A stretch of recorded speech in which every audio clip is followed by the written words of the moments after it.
morning, everyone, and welcome to the opening drive on 101 ESPN in St. Louis, where it's 7 o'clock. Your time check brought to you by Clarkson Jewelers, an officially licensed Rolex jeweler with Brooke Grimsley and Danny Mack and Matthew Rockyu. I'm Randy Karraker. Great to have you with us. Good morning, kids. How we doing? Good morning. Welcome back. Also, Thank you. Apparently, we're all Lindenwood Lions today. We are. We are all Lions. Let's see if we can look behind Brooke today. We're gonna look. Yeah. Thanks to our friends at Lindenwood for providing the swag. I mentioned last. Yeah, there we go.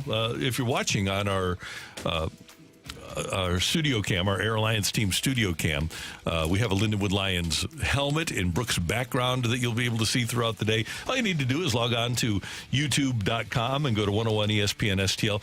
But last week, I ran out of Lindenwood paper, and I said, I need some Lindenwood paper. And lo and behold, I come in today, and there's a big stack of Lindenwood paper for that occasional tiebreaker that we have in the fight. By the way, I heard yesterday that Brooke won the fight. Congratulations. Thank you very much for taking care of me. Appreciate that. So it's all good. How you doing, Daniel? Also a Lindenwood Lion. Yeah, I'm doing well. When did you graduate? 1984. Okay. Was when I finished. I was 96, so I was a little bit after you, but not that far. Yeah. But the school had changed so much. It's unbelievable. It was an all-girls school at one point. Right. And it was close to shutting down. In the 70s, yeah. It was close to shutting down. 1989, it was within a day of shutting down. Yeah, 24 hours. Yeah, Dennis Spellman was hired as president and convinced the chairman of the board, I think Mr. Hyland was still there as the chairman of the board at that time, and convinced him, hey, just give me 6 months and I'll turn it around. And by the middle of the next decade, they had more graduates than any other school in the region. They were doing great, and they're still doing great. John Porter is the president over there, doing a sensational job. Jason Coomer, their athletic director, has them on a great track on Division I. So Lindenwood has a lot of exciting things happening. Yeah, I played baseball at Lindenwood, went on a scholarship, and the last thing I thought I'd eand see was Lindenwood go to Division I. Amazing. Because if they were Division I, old Danny Mack would not have gone to Lindenwood. Come on, you would have been there. No. And even if you aren't going to go to school, if you ever have an extra hour, just drive around the campus. When I was there, I was a commuter, and there were just some really old buildings to serve as dorms. I stayed in those. But you stayed in a trailer, too, did you not? I did not do the trailers. Stayed in a trailer. Yeah, a bunch of my buddies stayed in the trailer as they were redoing the configuration of the entire campus, but I got to stay in those old dorms, and the top floor they had redone. So I had a brand new room. It was beautiful. I loved it. And then some of my buddies were staying in dorms that the only thing that fit was a bed. And that's all they had. But it was a neat place. Yeah. I really enjoyed it. I remember going out to Cardinal football practices during training camp at Lindenwood, and the players would stay in a big giant dorm. I don't even remember the name of the hall. But Ayers, maybe? I think that's it, yeah. And they would descend to this massive set of steps. It's still there, it is, by the way, down to the football field. And I would watch football Cardinal practice. And one of those players during those years was Willard Harrell, running back. And we talked to O.J. Anderson about Willard. And Willard played in my group yesterday with my daughter Katie and Chris Muir. And we had a chance to play for the Leukemia and Lymphoma Foundation benefit put on by John and Debbie Gray. They do it every year out at Old Hickory, and we had a great time out there. And hopefully, very soon, sooner rather than later, we'll come up with a cure for lymphoma and leukemia, because it is 40% of all cancers are blood cancers. You're very close to that situation because of your son. Yeah, my son Patrick, he dealt with lymphoma a couple of summers ago, and fortunately he's in remission and doing great, but so many people are affected. Our buddy Kelly Chase dealing with leukemia. So we just want everybody that's dealing with it to know that you're in our thoughts and prayers, and we're doing everything we can to hope alleviate all the stresses that come with it, and hopefully eventually cure this insidious disease. Patrick is doing really well. Is he still on his trip, or is he back yet? They got back Sunday, so they went to Paris for the Olympics. They went to basketball. They had a chance to see beach volleyball. They saw some other sports. Then they went to Germany. Karraker is German, and his girlfriend's ancestry is German, so they went and saw some of the places where some of the atrocities occurred. That's a great historical thing that, congratulations to them, I wouldn't do. And then they moved on and went to London and saw some cool stuff in London, took some tours, and then they flew back on Sunday. Wow. So did they love the Olympics? I'm always curious about what the experience is like over there. They had a great time. And I think Paris is the perfect city to go to, because unless you have to go to Tahiti for For surfing. Yeah. Everything was nice. Within reasonable proximity. Although the initial basketball games in that big 27,000-seat stadium, those were 2 hours away by train, but still that's not too bad. But to be able to go and watch beach volleyball at the base of the Eiffel Tower, pretty cool. Pretty cool stuff, yeah. That is such a neat backdrop to watching beach volleyball. And some of the backdrops of seeing the Eiffel Tower with other sports, it's amazing. I watched the ladies run yesterday. I guess it was the 800-meter. And I'm thinking to myself, I wouldn't make it halfway around the track at the pace that they are on. And then they get to the finish line, they literally collapse. Yeah. I mean, they fall because they've been sprinting for the most part the entire time. Just the level of athlete at the Olympics it's just, I marvel at it. It's just incredible. I can't get enough of it, honestly. And also, I want to get you guys and your take on this since you weren't in yesterday. How about Scheffler winning gold? Awesome. The emotions that he had there. We keep discussing that about if it matters to these athletes to win gold or not, to win for their country, win gold, to win a medal. And you could tell that it did mean a lot to him. I had stuff to do on Sunday, and I couldn't break away from that. I could not stop watching because it was so compelling. And the other part was Jon Rahm falling apart. 4-shot lead with 8 to play. Yeah, there aren't players in the PGA Tour that just do that. It's a monumental collapse. And I think it did answer the question, Brooke, of what it means to the players when Scottie Scheffler is crying and emotional during the medal ceremony. And Rahm talked about what it meant to him. Tom Kim, maybe more than any other player, it meant more to him because of military service if he medaled. So if he medaled, he wouldn't have to do military service, which he's going to have to do at some point in his young career. But, the emotions of it, I think it means something. I don't know if it means as much as a major, but, man, it's right there. To see Rory on 16 hit the ball into the water and double over in agony. Yes. Man, that was really something. It was... For me, it seemed like there was more emotion than there is in a typical major. Maybe I was a prisoner of the moment. But, man, it was amazing how into it those players were. And maybe what made it so compelling is because the leaderboard was absolutely incredible. It was. You had the leaderboard that you'd want in a major. Maybe Jon Rahm just isn't prepared to play 72 holes anymore. This kind of stuff There's a discussion for that, yeah. This kind of stuff fascinates me, but the Tom Kim stuff was insane. And so he's 22 years old, and so you have to do your military service by 28. So he'll have the 2026 Asian Games and the 2028 LA Olympics to try to medal to get out of that. So there's still a chance, but, man, you saw just the visceral emotion when you might have to give away 2 years in the prime of your career, 28, 29 to 30. That could be pretty rough, but he's got 2 more chances. And then the Frenchman, Victor Perez, being within a shot of a medal, too. That would have been cool. Tommy Fleetwood getting the silver, I believe it was, for Great Britain. That was an emotional time for him. It's not supposed to count for the player of the year on the PGA Tour, but we're all human. There's human nature, and the guy says, or gal that's voting on this and looks at it and says, well, he did win the gold medal, so I got to give him the nod over Xander Schauffele. Yeah. It's just human nature. I think you look at that way. I totally would. There's no question that I would vote for him because of that. Because that's going against the best of the best, just like a major. Yep. Yeah, and with that gold, he's now, if you include that, he's now won 7 tournaments this year. What a year it's been for Scottie Scheffler. And he's been in the majors. He's top 10 in 3 of the 4. Well, and it could be because he's only 27 years old.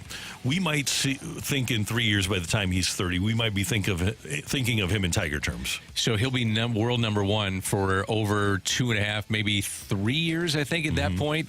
It's Tiger-esque if he continues to dominate like this. But it's amazing. I'm glad you brought that up, Brooke, because that's been my favorite part right now of the Olympics. I was trying to do that because I was trying to distract from everything that's going on with the Cardinals right now. I might have, trying to pivot away from that. But we do have to discuss it. Another loss for the Cardinals last night against the Mets. That felt like a very important game. It was a makeup game. You're facing the Mets, and the Cardinals are shut out 6-0. Andre Palante gave up 5 runs and 5 hits.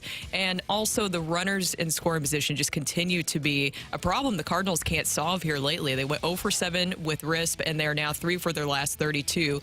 What is going on with the situational hitting, or is it the starting pitching that concerns you more? For me, and both are major concerns, especially because they just can't hit left-handed pitching. It doesn't matter what they do. And this is a team that has no excuses. If nothing else, with the people that you have struggling, at the very least, shouldn't Goldie and Arenado be able to hit left-handers? Yeah. That's the one that surprised me. Yeah. It's shocking to me. Yeah. So that is absolutely a concern. But you get into this time of year, and now we're 4 months in. We've played April, May, June, July, and pitchers tend to get worn down at this time of year. And we've seen that with the Cardinal starters since the All-Star break. And Palante, that might have been, because he hasn't pitched the whole season as a major league starter, that might have been a one-off, but the Cardinals just need to get more consistently good starting pitching. I was really disappointed by what happened with Michaelis the other night, because Miles is to that point in his career where the balk was a horrible call. But you just have to, it's one snap and clear. You have to put that behind you immediately, and you can't come out for the fifth inning. And I know I'm going back to Sunday night, but to answer your question, Brooke, yes, the starting pitching for me is a big, big concern. Yeah, I'm with you, Randy and Brooke, and I think to answer the question, which is more important, because I do think it'll flip the other way with runners in scoring position. Sometimes it's bad luck. Sometimes it's momentum going the wrong way, and that's just the way it goes. But if you go back to mid-June, the Cardinals are 500, and the starters' ERA. Starters' ERA is over 5. And last night, or yesterday afternoon, they could not, at least Palante, could not put hitters away with 2 strikes. 7, 8, and 9 in the lineup for the Mets went 6 for 12. That was McNeil, Alvarez, and Bader. I thought the difference in the game was what Minaya did with 2 strikes. He had 2 different fastballs that he used. He would use one that hovered around 91, 92, and then he would elevate a fastball at 95, 96. And Cardinal hitters weren't ready for that. And the runners in scoring position is an issue.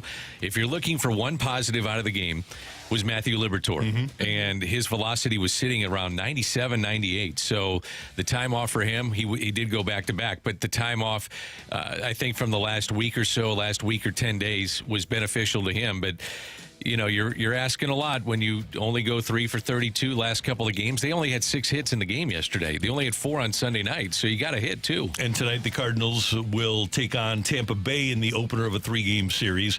Jeffrey Springs, who is one of their big prospects a couple of years ago, just coming off of Tommy John now. He doesn't have a decision this year with a 4.91 ERA and only 3 1/3, but he's left-handed. So the Cardinals are in trouble tonight. Oh, by the way, after this series against Tampa, 24 of the next 27 games after Tampa, and Dan, you talked about this a lot, the schedule in August, 24 of the next 27 will be against teams that would be in the playoffs if they started today. Yeah, I know some people don't like looking at the schedule watch. I do. I mean, now you're getting down the stretch where in the final couple of months, the other 4 months, you've established what kind of team you are, and a team like San Diego has gotten better because of their bullpen. So they've got the 3rd toughest schedule remaining this season, and that's problematic. And I know you said it's a big game yesterday, and I agree with you, Brooke, because you're looking at the Mets in the wild card race. And I've been saying this for a long time too. I think you throw out the wild card race. There's too many teams that you have to jump over, and it's going to go back and forth all the way down to the final game of the season. I truly believe that, or at least the minimum the final week. I think the thing you have to look at is Milwaukee's have 7 head-to-head with them. That could be your season right there, is going head-to-head with Milwaukee and trying to keep your head above water here. But, guys, they have not played well at home, and you saw what happened on the road at Wrigley. If they don't play any better at home, it's over anyway. So you got to be better at Busch Stadium. And you've got these 3 against Tampa, and then you've got Kansas City, and then you've got your little 3-game quote-unquote break against the Reds, who play the Cardinals well. Then you have the Doyers at home. And basically, after that, you've got 22 in a row against playoff teams. Dodgers at home for 3, Brewers at home for 3. You go to Minnesota for 3. You get the Padres here for 4. Then you have the Yankees at the end of the month, and on September 1st. And then you move into September, and you've got the Brewers for 3. You've got the Mariners for 3 before you get back to the Reds and the Blue Jays. But between the end of this week and September 8th, you've got your hands full if you're the Cardinals. Absolutely. You really do, especially when you're looking at things right now. You mentioned the Brewers, and I agree with you. That seems to be your only chance. But we keep talking about, okay, surely the Brewers will break down here eventually, but they're still at the top of the division. And so now the Cardinals are 6 games behind the Brewers and 3.5 out of a wild card playoff spot. And the other teams who are also in that wild card hunt are really, really pushing right now. And that's just a really tough battle, a gauntlet, if you will. I'm just curious to see if the Cardinals can pull together. We have seen this season, earlier on in the season, where they were able to climb themselves out of a really big hole that they dug themselves into. Can they do it again? That's going to be the big question. And can your key hitters really show up in this situation? You guys talked about it yesterday. The right-handed hitters, the big four, your Tommy Pham, Contreras, Goldschmidt, and Arenado, were combined 2 of 12 off of Sean Manaea. Yeah, that's with 4 strikeouts. Not going to do it. Yeah, I mean, you got to hope for a streak like they had earlier in the season, and you have to hope that Milwaukee completely falters. They have not played that great of baseball. No. They've been okay, but the Cardinals, like I said, since mid-June have been .500, so they've had a chance to gain some ground. It just hasn't worked out. This afternoon at 2:30, you've got Team USA basketball. They play Brazil, or is it Brazil? What's the nut? It's a Brazil nut, right? So, but they spell it Brazil. They don't call it that, though. They don't. They just call it a nut. Yeah, they don't call it. They don't call it a Brazil nut, so it kind of throws off the question. Yeah, that's like if you go to China, they say, "Let's go get some food." They don't say, "Do you want to get Chinese tonight?" They just say, "You want to go get food." I think these are cooler. Well, to be fair, American Chinese food is definitely not the same as true traditional Chinese food. No. Definitely not. God, we had a my son Patrick's college roommate was from China, Zhuo. And we took him out to dinner one night, and I was asking him about orange chicken from Panda Express. And he got a very dour look on his face, and he said, "We don't have orange chicken." Is that right? Like, what is that monstrosity that you guys created over I here? don't know. I'm reading it more like sadness. Like, yeah, I know. When I go back there, I'm not going to be able to get any more orange chicken. I read it more like sadness, Brooke. So anyway, Brazil, whatever you want to call it, tomato. That's I the call it a opponent today. W. It should be a W. Wow. Hey, Mac, USA. Yep. USA. I love the fact that Steve Kerr is building this up as a real physical game. And I'm with you, Dan, but I think Steve Kerr is playing his cards perfectly here with his team. Yep, and figured out the combinations that worked in the exhibitions, and now you see that more so with the games of importance that you have to win, and they're just dominating. I mean, they're better than anybody else. They're going to dominate again today, and it's just fun to watch. I love it. Coming up here on 101 ESPN, the Cardinals are still in the playoff hunt, but what would give them a wild card chance? That's next on 101 ESPN.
After last night's victory over the Cardinals, the Mets are 2-2 in August. That's after going 16-8 in June and then 17-10 in July. And as we speak, the Mets are a game and a half ahead of the Cardinals, and that's for the outside looking in fourth wild card spot in the National League wild card race. Atlanta and the Padres are now even for the top of the National League wild card. Arizona is just a half game back, and then Arizona leads the Mets by a game and a half. Cardinals by 3, and here's the scary part, kids. The Pirates are just a game and a half behind the Cardinals, and the Giants, who have both Snell and Robbie Ray rolling now, not only pitching, but rolling, they're right there. The Pirates are a half game behind the Cardinals. The Giants are a game and a half behind the Cardinals. And I would argue that if you look at all of those teams, and this includes the Braves missing Spencer Strider, but Braves, Padres, Diamondbacks, who get Merrill Kelly and Eduardo Rodriguez back, Mets, Pirates, Giants, I would argue that the Cardinals, of that list of 6 teams, they're number 6 in terms of quality of starting pitching. Yeah, rather than just slug it out with the wild card contenders, there's 4 or 5 of them, I would say, that are kind of in that hunt right now. You need to aim for the NL Central. Look, I've already seen the text come in where people say, why are we talking about the playoffs right now? I understand how frustrating this team is right now, and they need to play all around a better game. We talked about starting pitching. We talked about the bullpen. We talked about situational hitting, which is something that we've seen carry over even from last season. But if you are just assessing their chances, their odds of making the playoffs, you have to look at them winning the division. And here's the thing, the Brewers, while they have been steady at the top of the division, they have struggled here a little bit as of late. They lost their 3rd straight series, 2 of which have been against teams that are not competing for the playoffs, and they dropped 7-7 since the All-Star break and 12-15 since the beginning of July. So if you're looking for some weakness somewhere, then you're going to have to look within the division and seeing if you can climb back out of it. Of course, that takes the Cardinals figuring out some of the issues that we've seen as of late and the starting pitchers not bleeding in a lot of these starts that we've seen here lately. Cardinals at home, go back to this, are 3 games above 500. And if they're going to make a run, they need to be 5 or 10 above the 500 mark and play 500 on the road, where they're just 2 games below 500. Where it concerns me, against the better teams in the league, against 500 teams or better, they're 3 games below 500. So you're talking about, Randy, a schedule that, and you mentioned it, Brooke, that can be looked at as a gauntlet. And right now, you're 4+ months in, and they have not played well against teams that are 500 or better. So what's going to change here down the stretch? You had the trade deadline already here. I do think they improved incrementally, but still, is it enough to beat 500 teams or better? And the answer, at least at this point, has been no. And here's why we're talking about the playoffs, because when the Cardinals didn't make the playoffs last year, it was the Cardinals that said it was a one-off, that it was an aberration, that they would be back in the playoffs this year. And for those people that are tuned in that say, I don't think it's a successful season unless the Cardinals can make a deep playoff run, well, they can't make a deep playoff run if they don't make the playoffs. So that's why we're talking about the playoffs at this point.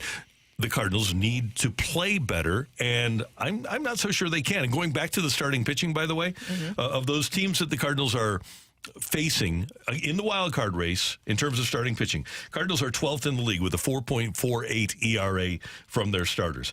Pirates are 2nd, Braves are 3rd, Padres are 6th, Mets are 8th, and then the Brewers, who the Cardinals will chase, are 9th, despite the fact that they've used 130 starting pitchers.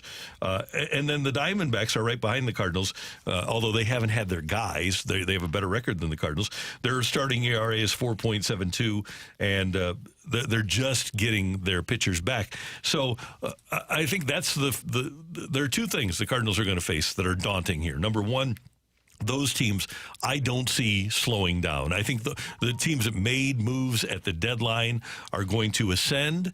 And then the other part of it is that Cardinal schedule that we talked about. I have trouble squinting and seeing a way for the Cardinals to get a wild card. And to be honest with you, as much as Milwaukee has lost, and they don't have Yelich, and they have been through a million starting pitchers, I just don't think the Cardinals are as good as the Brewers. The Brewers find a way. And if you actually do, I know that we've discussed this, do you care about run differential or not? Because there is actually a big difference between the Cardinals and Brewers in this situation. When it comes to run differential, the Brewers are number 7 in the majors at plus 79, and the Cardinals are 22nd in the league in that category at minus 42. So if you look into that stuff, if that's something that you do care about, there is a obvious huge difference between the two there. I wait till the end of the season. I'm a big believer that you wait till the end of the season. We were talking about this off the air, and Matthew mentioned the point, and I don't want to, Matthew, if I mess this up, please chime in. But, you can be up or down in a game, and it's 5 or 6-0, and you throw out the guy that's going to get beat up to save your bullpen, and all of a sudden it turns into 9 or 10-0. So I kind of look at it at the end of the season. I think one of the teams that we're overlooking right now because of Paul Skeens is Pittsburgh. Yeah, you have a true bona fide ace every 5th day that can stop a losing skid. He goes on the mound, all of a sudden you win, and that's how you hang into races. Being able to go to a true number 1, and I think having Skeens there is massive. The other part, and this is just a broken record at this point, but if Goldie and Arenado are not Goldie and Arenado, you're not probably going anywhere. Yes. And the other thing is Nolan Gorman is lost at this point to where, you thought it might be a situation over the weekend with the bases loaded that you get him come off the bench and have him do something, have him do some damage, and right now, you can't do that, and Tommy Pham has got to play. So then Brendan Donovan goes to second base, and right now on the bench, it's Nolan Gorman. So it does pose a question that would you go to your minor league system and maybe bring somebody up, right-handed batter against lefties? That's something to think about. The other part, and I know a lot of people are looking at Arenado and where is his effort, and does he care? Of course he cares. But when he's frustrated, I thought his at-bat in the 9th was awful. It was a bad at-bat. Yes. There was a slow roller that was hit up the third base line that it didn't look like there was much of an effort, but he wasn't going to get the runner anyway. It just wasn't going to happen. So you let the ball roll to you, give it to the pitcher, and then you move on. I don't like it when we question whether or not it's giving effort. If somebody's not hustling down the line on a bang-bang play, then I got a problem with that, a real problem with that. But I don't see the lack of effort. I just see a lack of production with these guys. And I think with Arenado, it's really interesting to look at the evolution because he's the rare low ball right-handed hitter. There's not many of those running around. And all he sees is four-seamers now. Yeah. And you see pitches up to him, and he's got to go down. It's kind of like a golf swing when he's at his best. He did that on Sunday. Yeah. Yeah. Right. I don't know if you saw that at-bat where he was struck out. Yeah, on Sunday. Yeah, and he's trying to get that pitch, and that's not the hitter that he is. And I saw the trend on the entire lineup yesterday. I mean, I'll go back to it if you're just tuned in, but Sean Manaea was using like 2 different fastballs. He had one that was low in the zone, around 91, 92. He'd get 2 strikes on the Cardinals hitters, and then boom, he would elevate with 95, 96, and guys just like, whoa, couldn't catch up. It was up in the zone, and 2 strikes yesterday was the difference in the game. Palante could not put anybody away with 2 strikes. And Sean Manaea did. And when he did, that was it. And then you had the big hit from Taylor that cleared the bases. And at that point, that was the ball game yesterday. Do you think can I present just kind of a devil's advocate counterpoint with the Nolan Arenado stuff? Because especially with this team, what we're talking about right now, where you have last year where they said it was an outlier, you need to make the playoffs this year. I think that's inexcusable if they miss the playoffs back-to-back years, and unacceptable here in St. Louis. And so in the moments where you know that it really, every single game at this point matters for this team in order to make it to the playoffs, when you see any player maybe where you question their body language, demeanor, or lack of effort, I can see why fans get frustrated with that. That to me is the difference. And we talked about it with even Jordan Kyrou, just kind of bringing up a different player. We've discussed his demeanor at times, Robert Thomas, where Robert Thomas, if he missed a shot or something like that, or Jordan Kyrou, you kind of see him drop his head or you question the effort. So I can kind of understand that perspective of when things are really tight in this wild card race and you see a player, maybe he's more frustrated with himself and that's what's going on. I'm not in his head and I am not sure what exactly is going on there. But what fans see is somebody who's not giving 100% effort maybe in that one moment, and they get frustrated with that. And this is why players generally are in a no-win situation. And I know fans don't want to hear this, but if the player is hurt, nobody's going to tell us. And Dan, you and I spent enough time with Tony La Russa to learn this, that players inherently are competitive. That's why they're here. And sure, there are players that are going to dog it at times, but as many times as they're dogging it, they're just hurt. Yep. And they can't give everything that they ordinarily give. So I always lean towards looking for something that leads me to believe the player's hurt rather than believing that he's not hustling. That's one way to look at it. And the other way is, I think, Brooke, you're right. It's the optics of it. I'm not going to question the effort. I think the effort is there from these guys. And the optics, it just doesn't look good. Here, it's just simple. It's a lack of production. And when you don't hit, you look lethargic. And I don't think we'd be saying anything about this if they had a 6-0 win yesterday. No. And the same plays are made by Arenado. And the same thing happened to he and Goldie. You would sit there and say, well, they didn't produce yesterday, but the team won. And when they don't win, because there is a lot of pressure on them, rightfully so, because of the money they make, the veterans that they are, it's important that they put out. And I do think they do. It's just right now it's a lack of production. That's the point right there, too, is that everything is magnified currently right now, especially when you're losing, when you need to really pile up some wins here and go on a win streak. And everybody at every situation, doesn't matter what team it is, what player, they always look to the big money guys and look at them and say, well, what are you not doing to help this team? And they're big money guys because they earned that from being impact players. Reality of the situation now, I mean, just look at the numbers over the last 2 years. They aren't impact players anymore. Here's the other thing, too, Randy, and Brooke, is that if there is a lack of effort, it's going to be addressed in the clubhouse, whether it's another player or certainly the coaching staff. And it doesn't matter if it's Arenado or Goldie. I don't think we ever question Goldie's effort. It's there. And to say that Arenado doesn't care is wrong, because I know he does care. These guys have a lot of pride in what they do. But if it's happening in that club. Like, if we're talking about it and we feel that way, if you're a fan out there and you feel that way, believe me, it's being addressed by somebody inside that clubhouse. Yeah. I have to believe that, especially with as well as Tommy Pham knows Nolan Arenado, they work out together during the offseason. If Tommy Pham saw something, he'd walk over and say something. 100%. 100%. And it might not be in front of everybody. No. But it's going to be pulled aside, because you're not going to embarrass a guy like Arenado. No. You're just not going to do that in front of everybody. Now, if you're a rookie, yeah, he might do that in front of everybody and bring him in the clubhouse and air him out. But with a guy like Arenado, with how he is, I think he's the kind of guy, and I don't know this for sure, but I've talked to some people that are in the know, that when he has struggles, they bring him aside and say, hey, here's something that needs to be worked on. Here's something that we're seeing, if it is indeed a lack of effort, and we're going to address that inside the clubhouse, but do it privately. So you're not going to see things come out in the newspaper or us talk about it, put it on a blog, whatever. I mean, fans are frustrated right now, and I get it. I mean, I think you should be frustrated with this team.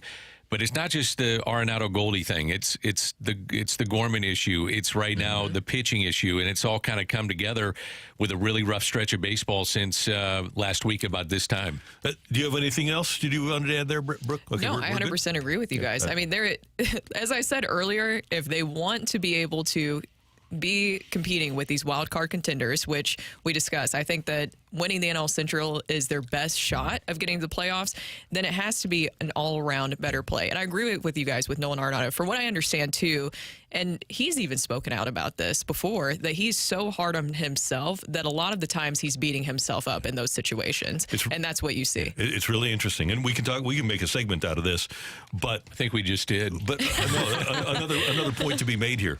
How devastating is it that Jordan Walker wasn't what he was supposed to be? It's huge. It's had a trickle-down effect on the entire team. Yeah. Now he's starting to hit down in the minor leagues, and if you're wondering, would you bring him up? I wouldn't.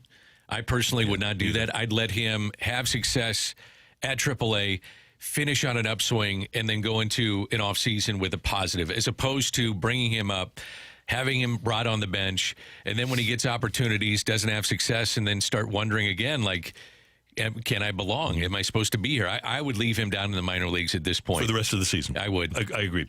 Coming up next year on 101 ESPN, Jim Harbaugh is in trouble if he ever wants to go back to college.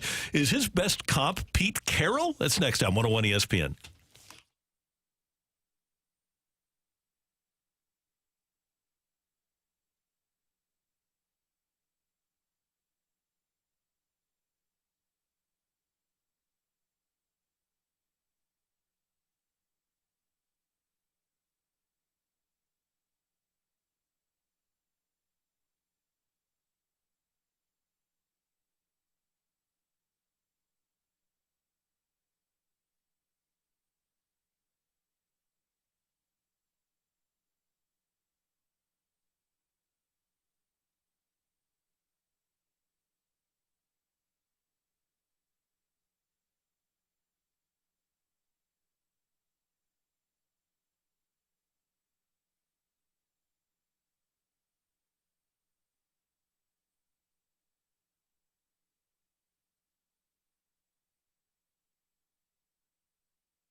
Hey everyone, it's Brooke here. Is credit card debt creating a lot of stress in your life? Well, you should go call my friends over at Golden Oak Lending. They can help with Smart Cash, which is low interest money. Let me tell you about a story that they shared with me recently. Amy just had her fourth child and they needed to finish the basement in their house for the extra room for their growing family. So she and her husband put most of it on their credit card, about $20,000, but they were still paying double-digit credit card interest. They did their best paying $900 every single month, but it was just really overwhelming. So her dad suggested that she call Golden Oak Lending to see if her home had increased in value. That way, she could use the extra equity to pay off the credit cards. Sure enough, even though they had refinanced before, their home had increased in value. Golden Oak got them their $20,000 in cash. She paid off their credit cards, and Amy is thrilled to not have that monthly payment just hanging over their head. Many people, just like Amy, didn't realize how easy it is to use their home's equity to get smart cash. If you need cash, go call my friends over at Golden Oak Lending. It's easy. They do all the work for you, and it won't cost you a penny out of pocket. Give them a call right now at 314-567-GOLD-NOW to get started, or go to goldenoaklending.com and see all the reviews for yourself.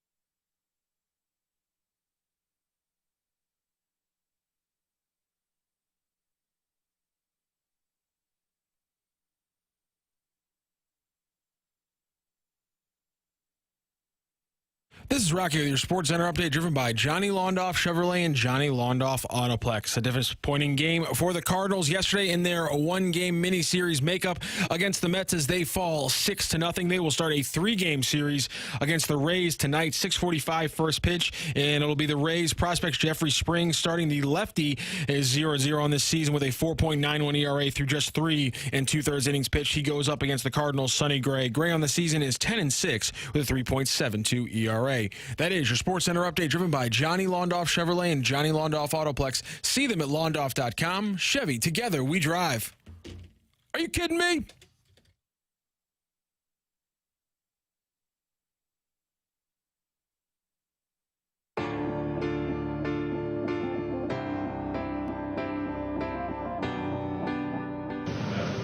Yeah, I do have a comment on that. Never lie, never cheat, never steal. I was raised with that lesson. I have raised my family on that lesson. I have preached that lesson to the teams that I've coached. No one's perfect. If you stumble, you apologize, and you make it right.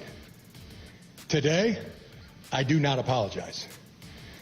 I did not participate, was not aware, nor complicit in those said allegations. So for me, it's back to work and attacking with an enthusiasm unknown to mankind. That is L.A. Chargers head coach Jim Harbaugh, who yesterday, it was reported, has been charged with an NCAA Level 1 violation, the most serious category in the NCAA's enforcement process. They accuse Harbaugh of not cooperating because he denied the NCAA's request to view relevant messages and phone records from his cell phone regarding Connor Stalions, a friend of the show, favorite of the show. The draft says Harbaugh could face a show cause restriction if he ever opts to return to college sports. He is adamant about not being involved in the Connor Stalions situation. If you're a head coach like that, you always try to develop a level of plausible deniability, which he has, and he doesn't care now. He's getting paid millions and millions of dollars by the Chargers. Granted, his friends at Michigan are going to wind up on probation, but fact of the matter is, they also are going to raise and keep a banner up. Yeah, he kind of left things a little bit of a mess there in this situation, and it's not going away. By the way, Connor Stalions, as you guys know, I was very obsessed with Connor Stalions and all of his disguises, his manifesto, if you will, that he had last year, and so I'm very interested in that show. It's Netflix that it's coming out here soon, where they'll have the story on Connor Stalions, and more continues to come out about this. You mentioned the mess that he left behind in Michigan. I'm sure that you guys saw the news that Moore deleted, I believe, over 50 text messages that were directed to Connor Stallions. And so that looks very fishy. And Harbaugh, he didn't turn over his phone. So when you're talking about not really helping with the investigation, he didn't give over his phone, which, I mean, it does look a little suspicious. And Pete Carroll did the same exact thing when he left USC for the Seattle Seahawks. He left a mess at USC. They wound up on probation. He received a show cause if he was ever to return to college, and obviously he never did. If you want to make a comp to Jim Harbaugh, Pete Carroll is the one. And the only difference between the two, in my opinion, is how can you, at this day and age, get NCAA violations? Yeah, right. How does that happen? The only way that it can happen is to have a guy on the sideline trying to steal the signs of another team. Yeah, in right. a disguise. It's unbelievable that you would get stuck with this. The other part of this is that for head coaches, the short life of being a head coach at a particular place in college football or basketball or even baseball is probably 6 to 8 years. You get your recruiting classes through 4 or 5 years, and then you go out and get the transfer portal guys and try to plug and play. But to me, the shelf life of these guys is minimal anyway, but the only way that you can get caught with NCAA violations is just to be an idiot. Well, I mean, that's the only way anytime out. There is no use now for the NCAA. And here's what the NCAA is digging into. One of the members of Harbaugh's staff, Steve Clinkscale, is accused of helping a recruit get verified on Instagram. Helping a recruit get verified on Instagram. That's one of the accusations against Steve Clinkscale. The other is he wrote a $100 check for a charity event run by a recruit's father. He gave $100 to charity as an employee of a school that is under the auspices of the NCAA. Gave $100 to charity, and they're saying, nope, you're going to go on probation because of that. That's insane. It is. It's insane. And I'll go back to the original point. How do you get caught now with NCAA violations? Yeah, it's impossible. Unless for some reason the NCAA is out to get you. And it appears as if the way they come after Michigan and Harbaugh, that's what they want to do. Whether it was before last season, Hamburger Gate or Cheeseburger Gate, whatever it was, and now this. I think once he bought the cheeseburger for the player, he was just in the sights of the NCAA. Now, there's also the discussion of, is it really that bad what happened here? Because there's a lot of coaches, there's a lot of former players who have spoken out and said, this happens in college football. This happens all the time in college football. You even had Eli Drinkwitz talk about it last year about this is why they need the headsets that you have in the NFL, which I don't know why you don't have that in college football. They will this year. Okay, they will this year. That's good to know. So you maybe wouldn't have to encounter this as much, but it's basically been a big open secret that this has been going on in college football. So is it that big of a deal at the end of the day? Yeah, I mean, you had a guy on the sidelines, though. Yeah. That to me is egregious. Now, if you're on the other side of the stadium and you're in the seats, no one's going to know. But if you're on the sidelines, I mean, come on. Here's one of the things that was said about the Patriots scandal with the Rams that is not wrong, even though the Patriots were cheating. If you're using hand signals and you use the same hand signals that you used last week, you're an idiot. Yeah. You should change your signals every week when you're calling the plays in. It's like a third base coach. No doubt. So change those up. So shame on the opponents of Michigan if they kept the same signals, because the guy, Connor Stallions, was buying tickets to get into other team stadiums. So weird. It is weird to get into those to get those signals. Was he breaking the rules? Yes, he was. But just because Jim Harbaugh, I wouldn't want to give the NCAA idiots my phone either. Nope. I wouldn't do it one bit. No. So because he didn't cooperate with these. These are nut job. I won't say nut job people. These are people who don't do a very good job of their job. I wouldn't want to give them information either. No, I wouldn't whatsoever. So I understand that point of it. And the sign stealing saga, it's just absolutely crazy. The fact that Connor Stallions was, I believe, on the sidelines in a disguise of Central Michigan, all things. Right? Yeah, in a disguise. Anthony Stelter's Central Michigan Yes, was. exactly.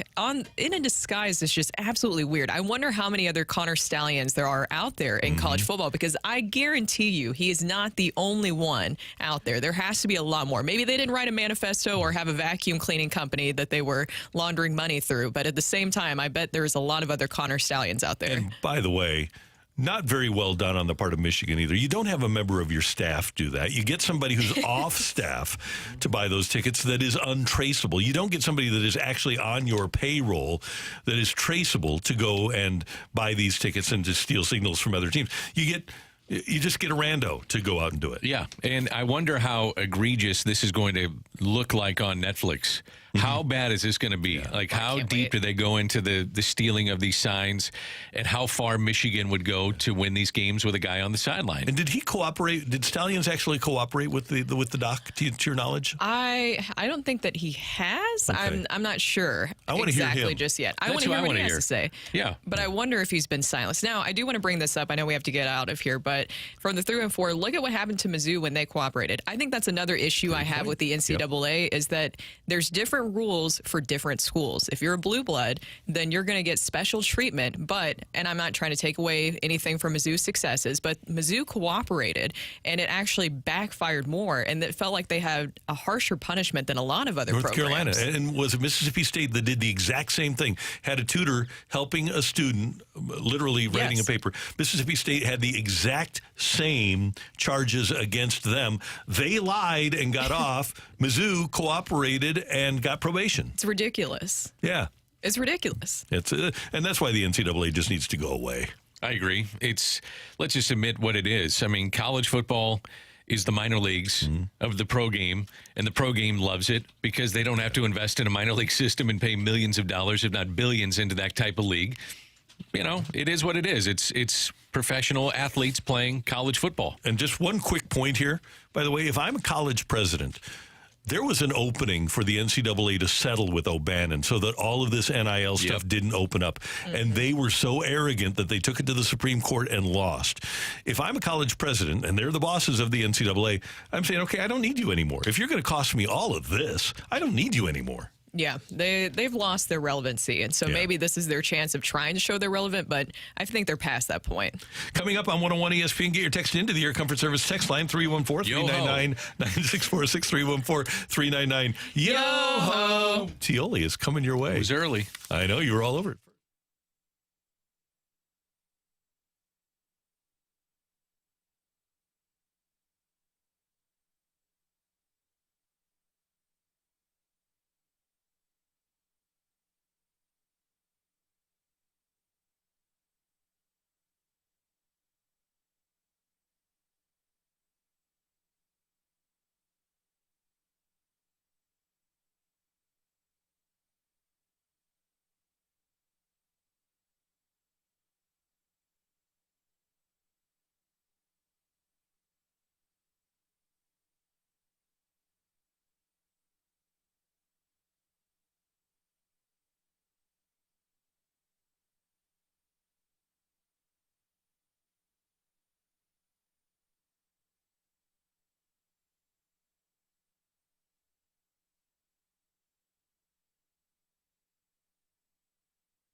Hey, it's Danny Mac on a Tuesday morning for Stewart's American Mortgage. If you're someone who is looking to purchase a home or refi, or if you're looking to consolidate some of that ugly credit card debt and maybe you don't know exactly what direction to go to in any of these things, hey, let's make it easy for you. Call Stewie from Stewart's American Mortgage. He was just in studio with us the other day telling us all the options that ESPN listeners have, and he's going to help you every step of the way.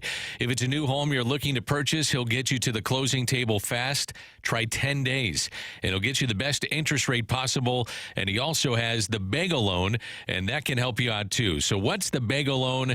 If you borrow $200,000 or more, there's no underwriting fees, no appraisal fees, no title fees, no lender fees, and no closing costs. Stuart is your guy.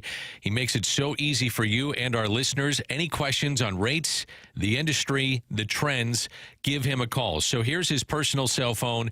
He will pick up right now, or you can text him. He'll help you out. 314-324-4440. Again, that number, 314-324-4440, or you can Google the bagel loan. NMLS number 226715.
Want to say something? Want to put it out there? If you like it, you can take it. If you don't, send it right back. Get your text into 314-399-9646 and give us your take it or leave it. Brought to you by Gloria Lou Realty. Visit GloriaHasTheBuyers.com and start packing. That's my final offer. Take it or leave it.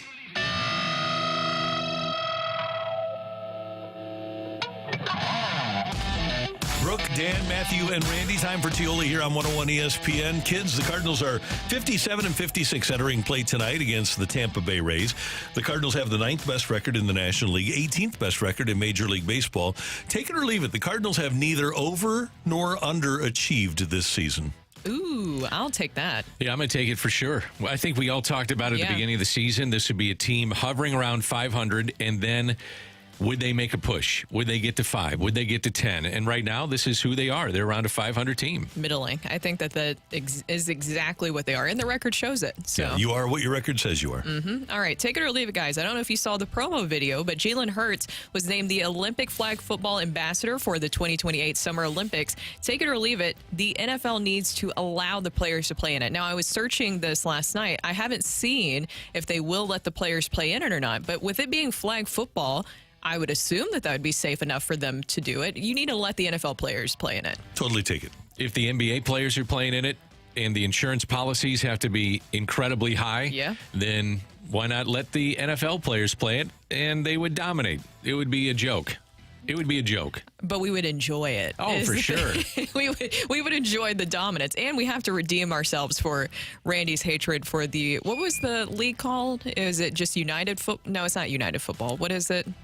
The football team. It's the World. Yeah, it's just the World Football Championships. Where we lost to Japan. The under-20. We lost to Japan and Austria, I think. If you take out tackling and like the physical side of football, I think we got like 2 Olympics, Danny, before some country figures out how to get a bunch of track stars and runs a fade on us and in like 2034 or something like that, and we lose, and it's a huge scandal because you take away the physical aspect. And they've been together for like 10 years. Yeah, I'm saying like 3 Olympics from now, I feel like we're going to get run by some track and field country, and I'm not ready for it yet. Like Jamaica, where they do really dominate burn everywhere. us. Yeah. All right, take it or leave it. I'm going to the White Sox. They just lost their 21st in a row. Take it or leave it. You're watching the White Sox more than you're watching the division leaders right now in baseball. Take it. They were on MLB Network last night, Dan. Take it. The White Sox were. It's terrible. It's tough. It's like a crash. You can't turn your eyes away from it, man. It's unbelievable. They're 21st in a row, and through this amount of games, the last time you had to go through a record that has been this bad through this amount of games was in 1889. That's how bad the White Sox are right now in 2024. Hey, they're chasing a record. Yeah. Colorado has the second worst record in baseball, and they're 15 games ahead of the White Sox. It's incredible.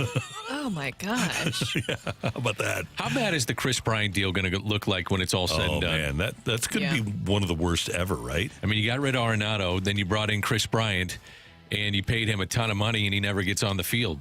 And then when he does, he really doesn't produce. Yeah. That'll go down as a bad one. That doesn't make Boris look very good. Nope. No. Or on the other side, you say it makes him look great because somehow he got him a deal like that. That's true. Yeah. You know? But the kid, not a kid anymore, but when he came up, he was all motivated by money, right? It was all the 2 weeks and motivated by money. And then he gets the money and he doesn't play anymore. Kind of disappointing. Matthew, what do you got on the text line? Take it or leave it. Alec Burleson reminds you of a left-handed hitting Lance Berkman. A little bit. Yeah, body type. Yeah, I think that's interesting comp. Not quite the same approach at the plate, meaning physically looking how Burleson keeps his hands up. And remember, Berkman would kind of just drop the bat on his shoulder. So a little bit different there, but they both have even swings. So I can see a comp a little bit, and it comes down to production, and both are very good from that side of the plate. Lance Berkman will go down and should be thought of right now as one of the great, in the history of baseball, one of the great switch hitters that ever played the game. Yeah. And it's amazing, and I hadn't even realized this, but if Joey Votto is a Hall of Famer, then Lance Berkman has to be a Hall of Famer. Their stats are almost identical. Has Joey Votto made it on the field yet for No. Toronto? No. Still has not. I guess he's going to be a call-up maybe. Toronto's not going anywhere. Yeah. It's a great story to get the hometown kid. Rarely do you see a kid from Toronto playing for Toronto outside of hockey, so that would be a great story. Yeah. By the way, Brooke, the NFL did tweet the Jalen Hurts ambassador. I mean, if the NFL is going to be tweeting their guy promoting the Olympics, and it says it's time to light up the LA 28 Olympic Games. If the NFL is going to be doing that, they better participate, right? Yeah, he is the ambassador, and they will have a women's team. So now's your chance for absolutely. the women out there. And as much as they go overseas to play these games to make it a world game, this would certainly help promote that. That's something to keep in mind. Yep. Tyreek Hill the best player on that team? Has to be. He has to play. Yeah. Pretty fun. Does Lance Berkman have the most overlooked clutch World Series hit in baseball history? It's one of them. Yeah. It's got to be like top 10 on that list. Yeah. It's insane. Take it or leave it. The White Sox will win a game before the Olympics closing ceremony. Oh, I like this a lot. And We'll when win is a the game. Sunday, I think. Sunday, yeah. Let's see. Can we look at their schedule? Yeah. But I might just go ahead and. Yeah, they're worse than leave everybody else. You've got to. I'm going to leave it just for that reason. I don't even know why I need to look at the schedule. They but I'm do just have the thinking A's, there's right? one. Yes. Well, they played the A's last night. What? One more game against the so 2 more games against the A's, and then 2 against the Cubs, and then they are actually off on the day that the closing ceremonies start. So, but there's still a chance. Only 4 more. I'll take that. You know that all the teams are making sure they're not the ones that. I'm going to say they win one of those 4, though. I'm going to say the White Sox beat either Oakland, then they're off on Thursday, or Chicago. They do have the Chicago Cubs. I'm going to say they win one of those games. So if they get to 25, that essentially is a month. Because if you mix in the off days, that's a straight month of losing. That is incredible. I can't believe it's that bad. Thought it would be bad, but not that bad. That's bad. Take it or leave it. Before he is done, Randy finally gets his wish, and Kylian Mbappe suits up for St. Louis City SC. I'm totally taking that. Really? Taking that for sure. Mbappe. It's going to have to be a little realistic here. They're making moves now. They're He's going to be like setting themselves up. 41-year-old Pele when he joined the New York Cosmos. I don't care when. When are you done, Randy? Win? But before Mbappe's done. Oh, okay. Yeah. When are you done? I don't know. Mbappe being 41 would be 14 years from now, 15 years from now. Yeah. So just relative. Just So you're saying there's a chance. There is a chance. It's true. There's always that one chance we can hang on to. Mbappe would be, what, 42, 43? Yeah, that's all right. Take it or leave it. Take it or leave Sure. it. One of the stars of the 28 flag football team is Luther Burden. Oh, I'm going to take it. Yes. Nice play. I like that. I like that a lot. I'll take it. Can't think of a better way to finish. Take it or leave it. You'd take Mahomes for flag football over Jalen Hurts. Take it. Yes. Yeah, I'd take that. I would too. Yeah. I'd take Mahomes over anybody. Yeah, I would too. And I wonder if he wants to play. Is there a reason why Jalen Hurts was the guy that they picked to light the torch That's a in good LA? question. Let's see. I don't know. I mean, the face of the NFL in a lot of ways is Mahomes. Thought it might be Mahomes. I was just wondering why Jalen Hurts was the guy. His promo fee might be a little bit more. Okay, maybe so. One of them has a lot more commercials. Yeah, they both have a ton of commercials. By the way, guys, I'm just checking here. In the next 4 games, Garrett Crochet not scheduled to pitch for the White Sox. Let's take the 4 games in. Yeah. Losses. Yeah, I think so. So thank you, Matthew. Thank you, Randy. We do appreciate your texts. Thank you very much for joining us. Coming up, we've got our fresh take. The Cardinals are counting on their offense for playoff hopes, and that might not be the best thing to do. That's next on 101 ESPN.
I am such a big fan of the Schnucks Rewards program. I'm a member of the Schnucks Rewards program. I downloaded the app a while ago, and you'll be amazed when you download it what a difference it can make for you in terms of saving money and buying your groceries at Schnucks.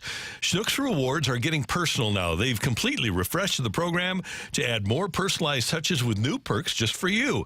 Now you get personalized savings, which are basically custom deals on items that you buy most. You also get personal double points days, so you can earn 4% back on your entire cart rather than 2%. Plus, you'll get free, freshly baked donuts on your birthday. How cool is that deal? If you're already a member, you'll start seeing these benefits in your Rewards app. And if not, it's the perfect time to sign up. Just download the Schnucks Rewards app to get started. And don't forget, when the Cardinals hit a home run, it's dingers for donuts. Every morning after the Cardinals hit a home run, you can go to the Schnucks Rewards app, and there will be a coupon waiting for you for a free donut. So you get that one plus your birthday donut from Schnucks. Download the Schnucks Rewards app today.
A fresh perspective on the day's top stories. It's the Opening Drive's Fresh Take.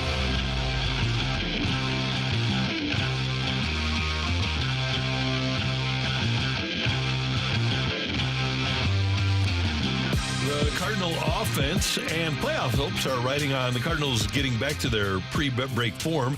And two of the Cardinals are, as we expected, needing to pick things up. Alec Burleson and Wilson Contreras. Since the break, Burley is hitting .212, .264 on base, .303 slug, and a .567 OPS. Wilson Contreras, post-break, hitting just .215 with a .301 on base, .369 slug, and a .671 OPS. Before the break in June, until the break, Burley had an .896 OPS. Contreras had an .866 OPS, and those two have not performed like they had pre-break since the break. And the Cardinals, we talked a lot about passing the torch from Arenado and Goldie to other players, specifically Wynn, Burleson, and to an extent, Wilson Contreras had become the right-handed hitter.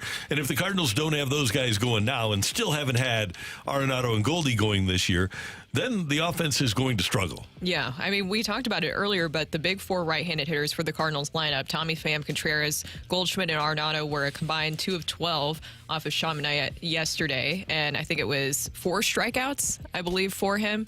Sean Manaea, excuse me. And I think that tells you a lot about, for whatever reason, you need more pop from this team. And you look at Goldschmidt, you look at Arenado, and Alec Burleson, he's been fantastic. I mean, he was the story of the first half of the season. I think that we were expecting him to drop off a little bit. To me, I'm still looking at Goldschmidt and Arenado, and I know people will say, well, they haven't shown up to expectations all season. But still, if you want this team to succeed in the second half, to really make this playoff push, I still look to those two guys to produce better than they have been. I'm with you, but what would give you that feeling? If I saw a little bit more power from both of them consistently, would make me feel a little bit better about it. Yeah. It's like they lost their power this year, which is kind of the truth of the matter, honestly. And you need Burleson to be Burleson. I still go back to, and you need Contreras to be Contreras. I still go back to Nolan Gorman. And Nolan Gorman, Yeah. that's a black hole right now in your lineup to the point that you can't play him. And as crazy as this sounds, you're missing Michael Ciani. And Ciani's a good player, kind of settled things down, did the small ball things to help you when you're, and we talked about this off the air with Randy, but if you're not generating offense, sometimes small ball is the only way you're going to do it. And with runners in scoring position, they're 3 for the last 34. So you got to find ways to generate offense. Ciani kind of gave you that. Maybe it's Victor Scott. Burleson needs to get back on track, but it comes down to the big guys being the big guys. And if they're not, this team's not going to do much offensively. Do you think the Nerdlucks have stolen the power from the Monstars, and that's what's happened? What do you What think? in the world was that? He's Wait, talking can you say about- that again? Because I like that. Okay, let me translate. The analytics guys. No, this is Space Jam. Oh, it is? Space Jam. It was the Nerdlucks that stole the power of the NBA players, the Monstars. I thought you were calling the analytics guys nerds. I do. I thought that's what he was saying at but- first, too. No, it's, Arenado and Goldie have lost their power, just like Barkley and Jordan and Larry Johnson and the whole gang did in Space Jam. Muggsy Bogues. Muggsy Bogues was there. Yeah, wow. They lost their powers, and they were stolen away. So we've got to find a way to get the powers back. Great job on Larry Johnson, by the way. No one ever remembers Larry Grandmama. Johnson. He's so underrated. Great job, Landry. Dwayne Thank Wade you. brought it up. There was somebody with a Grandmama jersey in the crowd the other day, Perry. But to get back to our point, I believe that Alec Burleson has arrived as a major league hitter. I think the 212 since the break is the aberration rather than the rule, and I think he'll be fine. But at this point in time, the Cardinals do need Wynn, Burleson, Contreras, Pham, and to an extent Donovan. All of those guys need to be contributing on a regular basis because the Cardinals don't have anybody right now that's capable of being a 30 home run guy. And you need oomph. That's the way. That's my technical term. In the middle of the lineup, you need oomph, and the Cardinals just don't have any right now. Isn't that Nolan Gorman? It is. Should be the guy. Yeah. Yeah. He's the essence of oomph, isn't he? Yes. Because when he hits it, it goes. Yeah. And he's been struck out 141 times, I believe, this year. I'm not sure how many Paul Goldschmidt has been, but what can you do with Nolan Gorman at this point? Do you send him down to the minors, or you just let him continue to work it out here at the majors? We've seen his playing time reduced even. Is there something that you could do to help Gorman in this situation? I know that the Cardinals are likely trying every single thing, but does it get to the point where you do send him down to the minors? I think there is a point. And it's more of a team-wide thing that if they're getting zero production, you can't just keep doing the same thing. That at some point maybe you bring up Luken Baker as a DH? Do you look at Ivan Herrera coming up and being more of a right-handed threat against, the lefties that you have and that you're facing, and teams are loading up purposefully to give the Cardinals a look at left-handed pitching? If that's the case, then you got to change something up, and that might be one of the moves that they make. If you're the Cardinals, and Brooke, you mentioned 141 strikeouts for Gorman. The all-time record's 223. Would you let him take a shot at it? Mark Reynolds, 223 in 2009. I don't think so. No? If he played every day, the question would be, would he get there? That's what I was just going to try to do the math for. So Cardinals they played 113 games, so they have 49 left. Could he get 59 plus 23, 69? Yeah, he could do it. Yeah, if he played every day. Yeah, he's if you put him in the lineup every day, 59 games, he's very capable of getting 65 Ks. And with the emergence of Pham, I just don't see where he fits in right now. Yeah. Donovan is going to play second base. You're not taking him out of the lineup. Mm-hmm. Tommy Pham is going to play against lefties specifically, but the way that he's been producing, you're going to play him against right-handers too. Burleson's got to be in the lineup every day. And one of the ways to do this, I guess, would be to put Tommy Pham in center. Then it allows you to put Donovan in left and then play Nolan Gorman. But I just don't see that situation playing out all that much. He's not going to play tonight. You got a lefty starting. Mm-hmm. So you're going to go with the lineup that you've probably seen the last few days. This comes down to them not producing in a lot of ways. And runners in scoring position is a big one right now. 3 for the last 34. And, guys got to hit, and if they don't hit, you're in a rut, and when you don't hit, you look like you're sluggish, and that's the way Cardinals, I'm sure the fans look at it, and I'm sure the Cardinals feel that way too.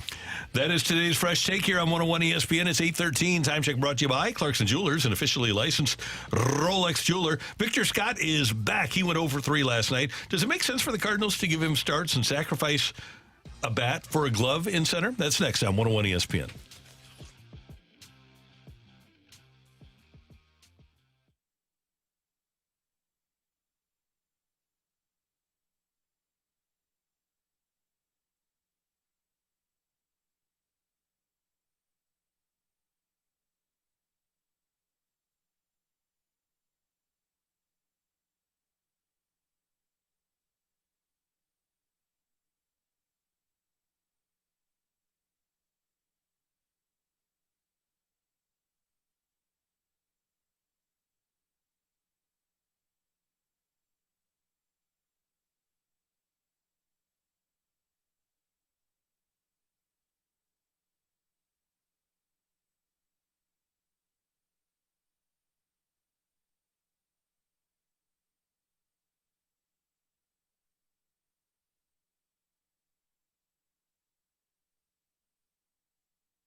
Hey everyone, it's Brooke here for Universal Windows Direct. The heat has arrived and it's only going to continue to get hotter from here. Do not cool off the outside this year. Go call my guys over at Universal Windows Direct. While we're all excited for it to continue to stay warm outside, I love this time of year. I love when it's hot outside.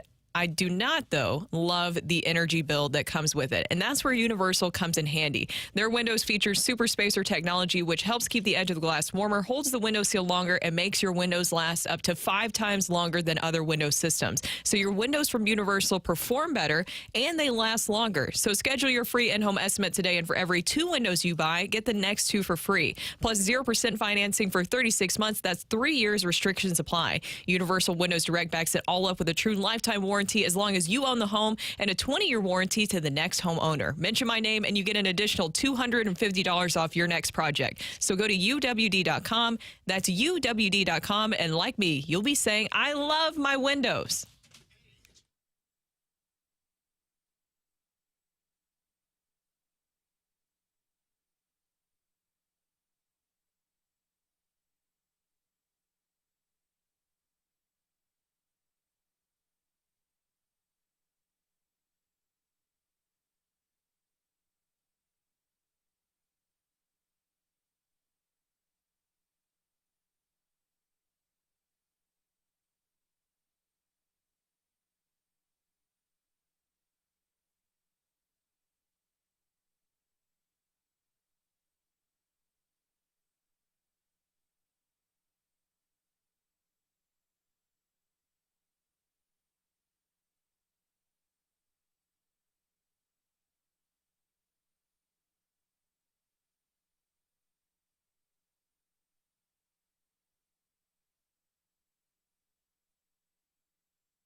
The Cardinals have spent most of this season with Michael Ciani as their center fielder, and for most of the season, he did not hit particularly well. However, he delivered Gold Glove quality defense to the Cardinals, and that's why he was in the lineup every day, and the Cardinals were able to get him on a reasonable track, and he wound up hitting much better since the All-Star break, before his oblique injury, than after the All-Star break.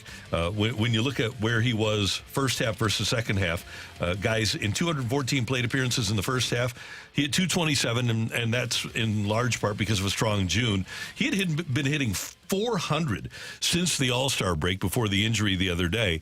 The Cardinals lose Ciani to the oblique, and they plug in Victor Scott in center field, and he made a spectacular catch, a highlight play, and he had been hitting better at Memphis ever since he went to a leg kick, and his offense appears to improve. Because of what we saw from Ciani's defense in the first half, I don't think there's a Cardinal that can match Victor Scott's defense up the middle right now, all due respect to Lars Nootbaar.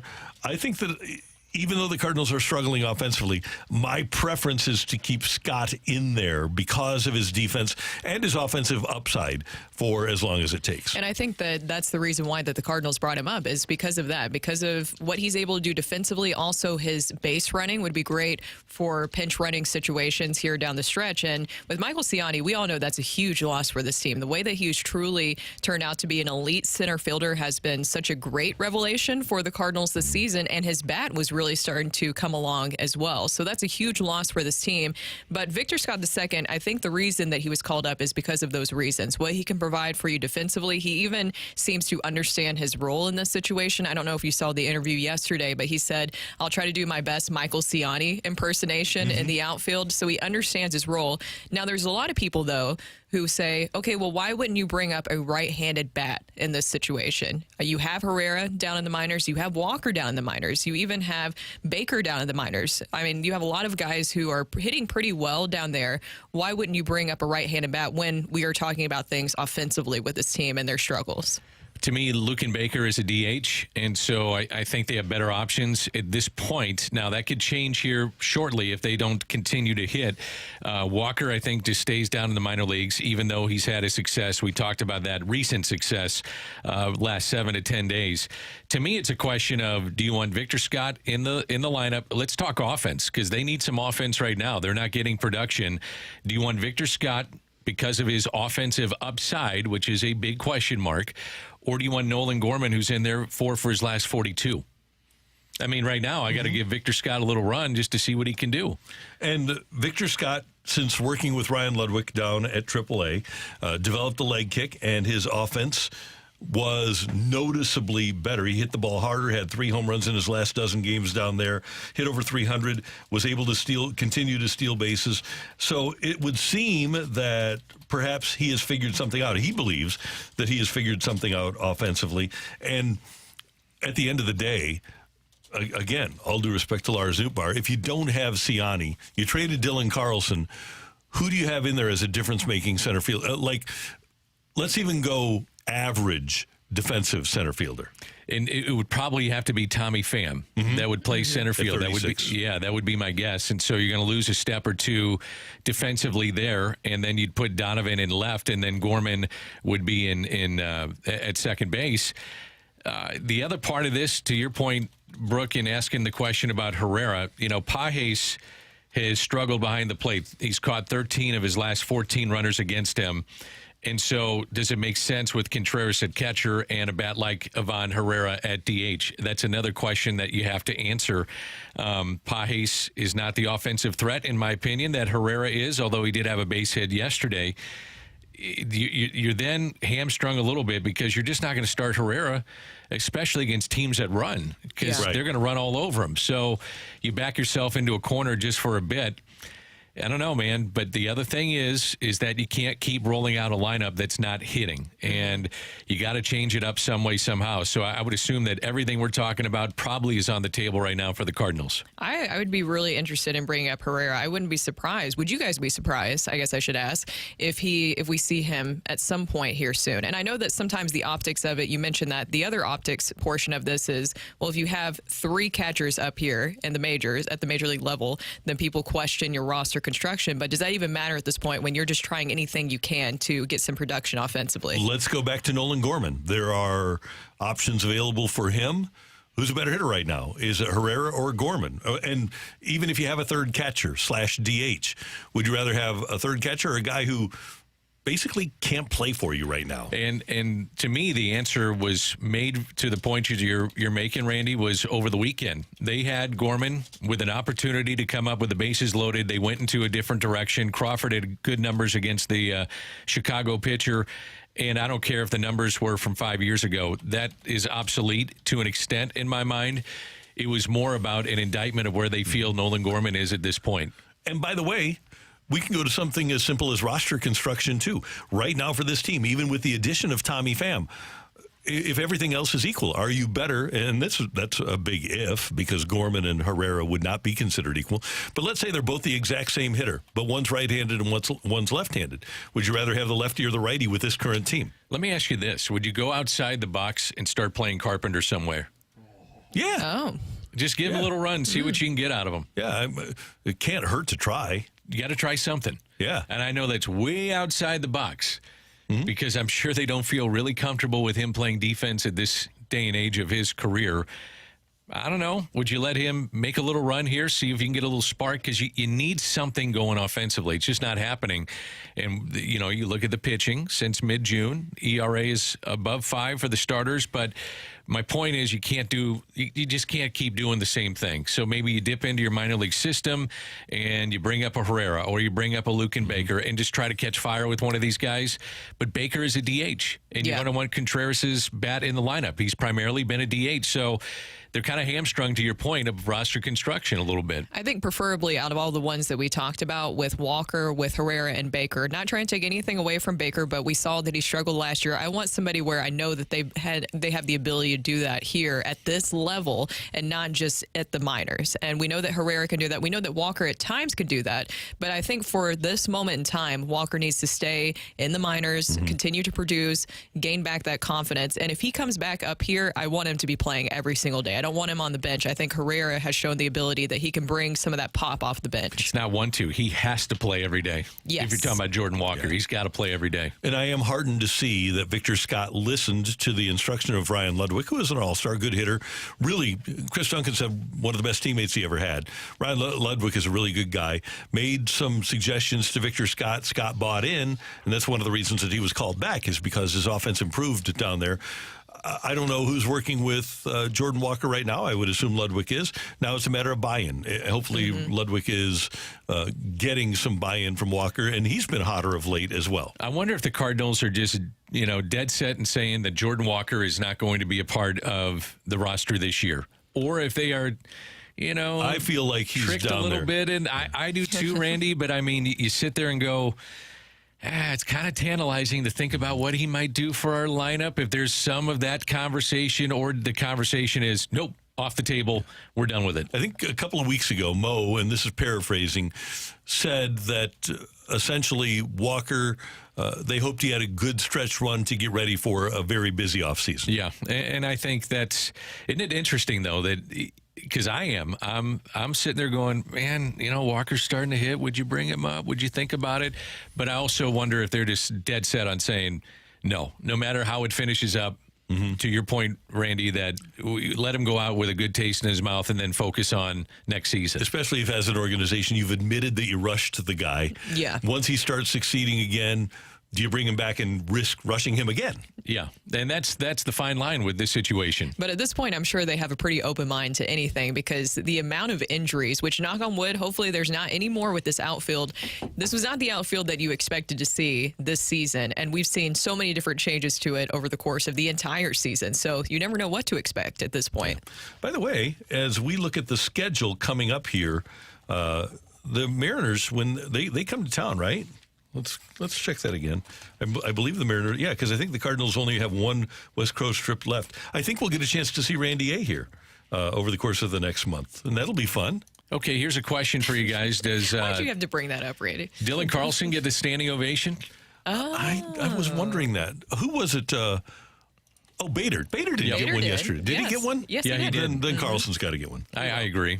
I think Randy A. will get a smattering of applause that'll be louder than normal that he would get if he came back to sing or to another team. So I don't think he'll get the standing O, but I think he'll get a louder ovation than maybe he expects. That's September 6th, 7th, and 8th. You get the opportunity to see Randy A. and the Mariners in town. All right. Looking forward to it, Randall. It's going to be awesome. It's going to be awesome. Can't wait. Okay, Brooke won the fight yesterday, so I guess we need a fighter, huh? And we will get one. 314-399-9646, 314-399. Yo-ho! If you would like to fight me, just text into that number with your name and the word fight, and maybe Matthew will pick you to fight me next on 101 ESPN.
Have you had your maintenance done this season? It's just like getting the oil changed in your car. And by doing the maintenance on your outdoor air conditioner, it can save you on costly repairs and also allows your system to run more efficiently and save you money. The Hoffman Brothers Home Protection Plan includes 2 seasonal maintenances for your heating and cooling systems, plus free filters. If you sign up today, it can provide peace of mind for you knowing that you're covered.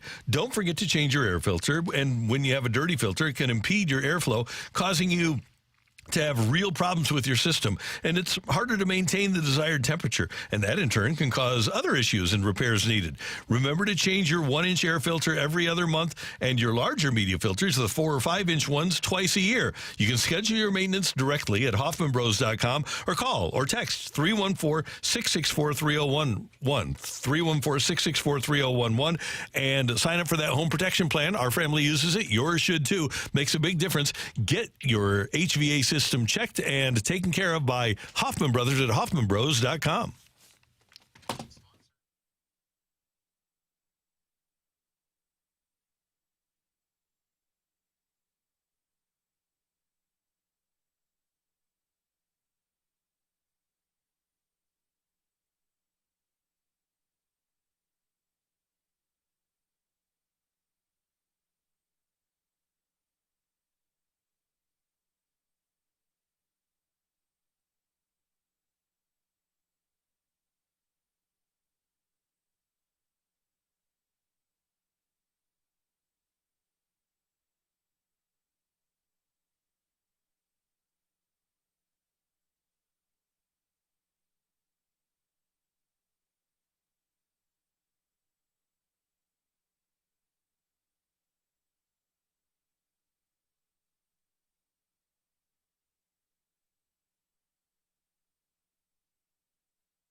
This is Rocky with your Sports Center update, brought to you by Saliga Heating and Cooling. The Cardinals yesterday fall to the Mets in their makeup game 6-0.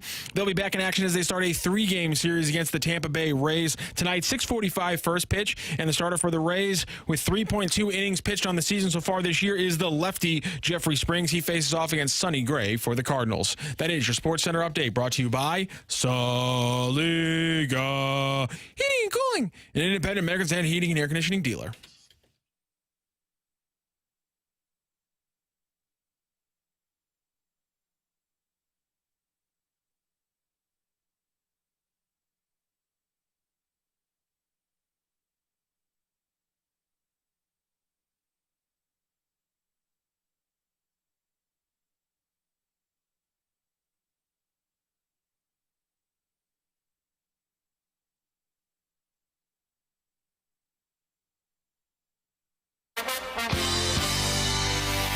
Welcome back to the opening drive. Brooke, Dan, Randy, and Rockio here, and it is time for the fight. And our fighter today is Tom. Tom, how are you doing this morning?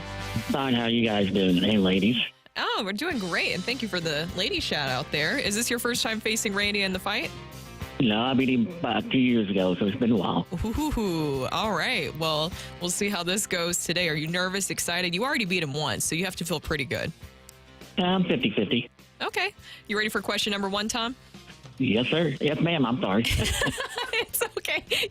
You did great the first time. I really do appreciate it. All right. On this day in 2007, the Cardinals tied a Major League Baseball record by getting 10 straight wins in a row across the 5th inning. Which pitcher led off that inning while batting 8th and got 2 hits in that one inning?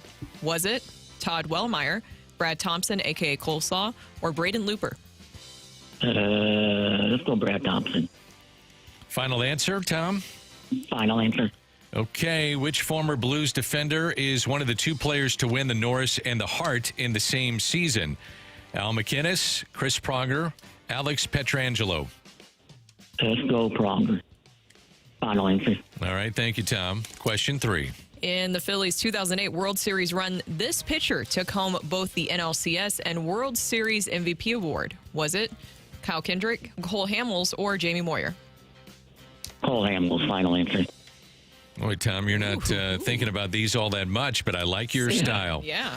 All right, obviously, the original Yankee Stadium has hosted far and away the most World Series games in MLB history with 74, but which historic park sits second with 41? Polo Grounds, Sportsman's Park, or Fenway Park? Fenway Park, final answer. Okay, and with that, I'll go grab Randall. You sailed through that, Tom. How are you feeling? Not great, but we'll Not see. great. I felt like you went with your first reaction, which I like. That gut instinct really does matter in the fight. Yes, it does. Go with your first instinct, and if you're wrong, you're wrong. There you go. All right, here comes Randy in right now, and he is trotting in, gathering his headphones. No grapes in sight. That could be a good or bad thing. Had a banana. Oh, I feel like we need to pull together the statistics on how Randy does on banana days versus grape days. Good idea. That is. By the way, we need to do that. Have some fun with that, Brooke. Yeah. If you're watching on the With YouTube that, today, you don't want to do it. if you're watching on the YouTube today, our friends at Lindenwood Football sent a Lindenwood helmet, and it's right behind Brooke. So you got a white Lindenwood helmet right behind Brooke today. That's swag, too. Yeah. So go Lions. I'm swagged out with Lindenwood Lions gear. I'm excited. You're a about Lion this. now. Do I get an honorary degree? You do. Oh, nice. You guys know that Randy, outside of Randy, knows this, that he is a Lindenwood Hall of Famer. Yeah, thanks to Daniel nominated me. So, yeah, I am in the Lindenwood Hall of Fame. You deserved it. Thank you, brother. You've done an awful lot for that school, Lindenwood University. I'm a fan. Yeah. Used to be known as Lindenwood College. Yeah, when I was there. Me too. Yeah. Now it's university. Is there a big difference between the two? I don't know what the difference is.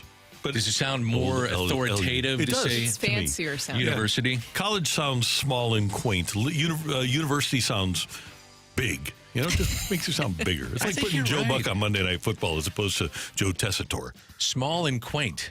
Yeah. I think so too. Yeah. That's a good way to put it. Thank you. Yeah. Say hi to Tom, Randy. Tom, good morning. How you doing?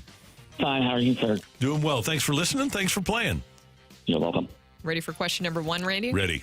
On this day in 2007, the Cardinals tied a Major League Baseball record by getting 10 straight wins in a row across the 5th inning. Which pitcher led off that 10 inning? straight hits. Oh, 10 straight hits. 10 Sorry. straight hits, What yep. did I even say? I don't even know. Wins. Oh, excuse Okay, me. 10 Do you want me straight to hits. restart it? Yeah, sure. Since I screwed that up. Okay. On this day in 2007, the Cardinals tied a Major League Baseball record by getting 10 straight hits in a row across the 5th inning. Which pitcher led off that inning while batting 8th and got 2 hits in that one inning? Wow. 2007 Cardinals. Let's see here. I kind of don't remember this. So I'll do the lifeline. Okay. Ready? Mm-hmm. Todd Wellmeyer, Okay. Brad Thompson, a.k.a. Coleslaw, or Braden Looper? Oh, well, Brad had 10 hits in his major league career, and he was a starter in that year. So Wellmeyer or Looper. On this date, huh? August. I'm going to go with BT. Final answer? Hitting 8th. Can you imagine having Brad Thompson? He had 10 major league hits. Yeah, I'm going to go with BT. What do you always think about the pitcher batting 8th? Tony did that all the time, kind of thinking outside the box. Yeah. I didn't mind the second, especially with McGuire, having like your second leadoff hitter. It didn't make much of a difference statistically in the number of runs the Cardinals scored if you compared apples to apples, games to games. So I didn't mind it. What about you? No, I didn't mind it at all. I thought it made sense. If you had 2 boppers, like hitting 3rd or 4th or 2nd and 3rd, I thought it made some sense. Yeah, I agree. Lineup rolls over. What's the big deal? All right, which former Blues defender is one of the 2 players to win the Norris and the Hart in the same season? Oh, man. Let's see. You have Barrett Jackman. Jamie Rivers. Jamie Rivers. Norris and Hart. That's right. Bobby Orr, who almost came to the Blues in 1976. Thank goodness he went to the Blackhawks because his knees were used up at that point. The other player to do it besides Bobby Orr, I believe, Hart and Norris, is one Chris Pronger, number 45. Final answer, Randall? Final answer, Prongs, yeah. Can I say I love the farty far thing? Why is that St. a Louis thing. Yeah. But not everybody says it in St. Louis. But No. the first time I heard it, it definitely took me by surprise. But I love it. It's great. Come on down to South City. You'll hear plenty of it. Farty far. People don't say zinc as much as they used to. That used to be the joke. You'd wash things in the zinc. But nobody says I hear Washington, Warsh, Missouri. but I don't hear. No one says the sink screw up anymore. That one's kind of like gone the way of the dodo bird in the last 30 I was years. just in Washington, Missouri on Sunday. There you go. All right. There you go. Here's 3, Randy. In the Phillies' 2008 World Series run, this pitcher took home both the NLCS and World Series MVP award. Who was it? Brooke, I'm going to go with Cole Hamels. I'm not going to. I thought Cliff Lee off the top of my head, but I'm going to go with Cole Hamels, please. Remember that rotation was featured on the cover of Sports Illustrated. It was a hell of a rotation. Sure was. Good, man. Okay, obviously the original Yankees. This is question 4, by the way. Okay, good. All right, I didn't know if you were going to get confused. Is this about the Junkies? Yes. Okay, good. Well, they're part of the question. Okay, good. Okay, originally, obviously, the original Yankee Stadium is hosted far and away the most World Series games in Major League Baseball history with 74. Wow. But which historic park sits second with 41? 41 World Series games? That's correct. Seems like Fenway would be logical here when you factor in the fact that you've got the 04, 07, 13, 18. You had 86, you had 67. Williams played in a couple, and it's historic. Wrigley hasn't had that many World Series games. So I am going to go with Fenway Park, Dan. Okay. Matthew, do your thing, please. We have to go to a tiebreaker. So thank you, Lindenwood, for sending us all that extra paper. How about that? Randy the does coincidence have of the moment. a lot of paper now. Can you show the entire stack, please, I sure can. before you write down your answers? Lindenwood's the best. While he's doing that, I'm Here going we to. go. We got plenty of Lindenwood Yes, we paper. do. I can tie a lot over the next few years. Let's not. Okay. We also, Lindenwood football schedule fell out for us. Oh. The opener, September. This is the home schedule. Opener September 7th against Central Arkansas. They open. Oh, by the way, they got a blood donor game. Lindenwood does. KU. Kansas. Yeah. Yeah, that's going to be tough. All right, let's go to the tiebreaker. Tom, here are the rules for the tiebreaker. I'm going to read the question. After I've read the question, we're going to give Randy Karraker a moment to write down his answer. Once he has written down his answer, we'll get the answer from you audibly. Randy Karraker will confirm his answer, and then whoever's closest to the pin is going to be the winner of today's fight. Do you understand those rules, Tom? Yes. Randy Karraker, are you ready, sir? I'm ready. All right. Joe Torre, former Cardinal, managed over 4,300 games in his career. How many did he win? Joe Torre managed over 4,300 games in his career. How many did he win? I like this one. I'm going to go 40. I'm going to go. Appreciate with, Joe for having such a legendary career, making a good question for me. Okay. All right. I heard a lot of scribbling there. Let me write that down. All right. Tom, I have Randy Karraker's guess. What is your guess, sir? 978. Is it 978? 978. All righty then. Let's figure out who this winner is. Do a little math here, and we have a winner in today's fight. Does Randy Karraker take down Tom, or does Tom get a win after a years-long absence from the fight? Ring that bell. The winner and still champion of the fight, Randy Karraker. The fight is presented by Golf Discount of St. Louis, with the most experienced club fitters in town. Why shop anywhere else? I'm sorry, Tom. Randy Karraker took you down in the tiebreaker today. Randy Karraker, what was your guess in the tiebreaker? Hold it up for the screen, the camera, everybody. 2,150. Joe Torre with a 53.8% win percentage in his career, finished his career at 23-26 in 1997. 23-26 in 1997 for Joe Torre across his illustrious managing career. I'm sorry, Tom. With that tiebreaker win, Randy Karraker takes you down in the fight today after a 2-2 tie in the original questions. Okay. Thank you, guys. Have a good show.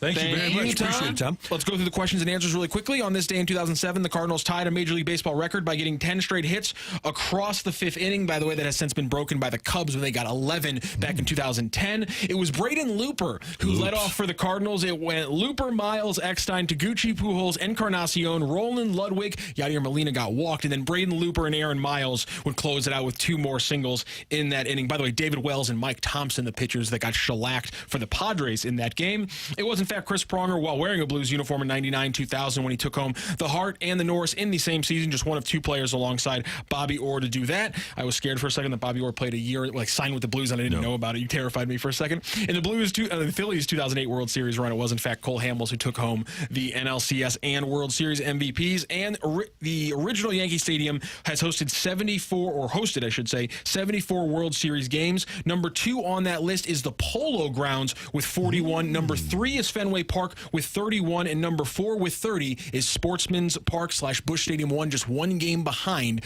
the original, or not the original, Fenway Park. So Polo Grounds is that answer with 41. 2-2 tie, and then our tiebreaker question. Randy Karraker is the winner today. Thank you again, Tom, for joining the fight and joining the show.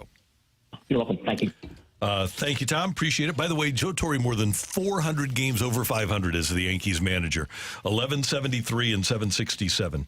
That's pretty much his record. Like his career of over 500 is just his Yankees. Yeah, and he was an underrated Cardinal manager because the Brewery had checked out on the team when he took over as manager after Gussie died, and he got a lot out of a little. He got blood out of a turnip with the teams that he had. I thought the Cardinals got a lot out of Braden Looper, too. They did. Remember, surprising. At that time, he was a very good closer in terms of where he went with the Marlins. I think he was part of their 2003 World Championship team. Yep. And got traded in the Renteria trade. That was the Renteria deal. That was a good deal. Yeah. It was a really good deal. But it was interesting how they made him a starter when he came back to St. Louis and was pretty darn good. And he was a high pick in the draft, too. Oh, yeah. He was top 10, I believe. Top 5, maybe. Yeah. Pretty high. I remember Walt Jocketty wanted to take Mark Kotsay, and Walt allowed his scouting staff to talk him out of Kotsay to take Looper. I think at that time, too, when they went and got Edgar Renteria, there was also talk of getting Barry Larkin. I could be wrong about that, but they went with Renteria, younger player, obviously turned out to be a great Cardinal and very well down the road could be a Cardinal Hall of Famer. Probably should be. Looper was the 3rd pick in the draft. 3rd pick. Can I also point out our very smart text line? They also brought attention to the question of the college versus university. Apparently, a university has PhD programs. Oh, okay. That makes sense. Yeah. Obviously, that explains why we were called college graduates. Yeah, we are not PhDs. But here's the thing. You guys really sold me on it because I was like, no, that actually does make a lot of sense. I don't know. I never thought about the difference between the two. Had to be a reason. There you go. There you go. That 1996 draft, which Blooper went 3rd. Billy Koch went 4th. John Patterson never made it to the majors, went 5th. Seth Greisinger, then Matt White. Chad Green went 8th, and then Mark Kotsay wound up going 9th to the Marlins in that draft. And I remember Walt, he was pretty in on Kotsay. He really wanted him, but Looper wound up being a good pick. Who was 1 and 2? That was Chris Benson, number 1. Yeah. And then Travis Lee was the 2nd pick for the Twins that year, and I don't think he ever signed with Minnesota. And then he went to Arizona and signed that huge deal and was represented by, I think, Scott Boras. Yes, Scott Boras guy. Can I throw out one thing? So Lee was still on the Indians in 2008. That Phillies pitching staff, if you go back and look at it, They were studs. But it's shocking that you look at the names and you're like, I can't believe this was a staff that was that good for a year. When you actually look at the names on it and the numbers on it, it's like, oh, I forgot these guys were incredible for a season. Because you look at the names now, and really not a lot of them have aged very well. So is Halladay, Cliff Lee, Cole Hamels.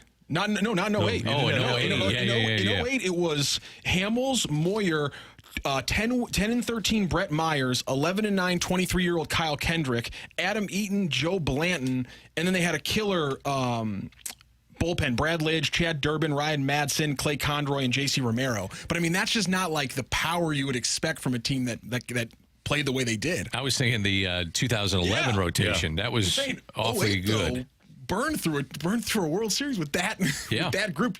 Shows you really only need 3 or 4 guys. Maybe the worst World Series ever, too. It was Tampa Bay, right? Yeah, all rain. It was not great.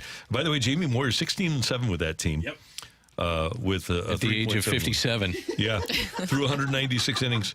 Almost, he was 45. Wow. Wow. It's amazing. That is amazing, isn't it?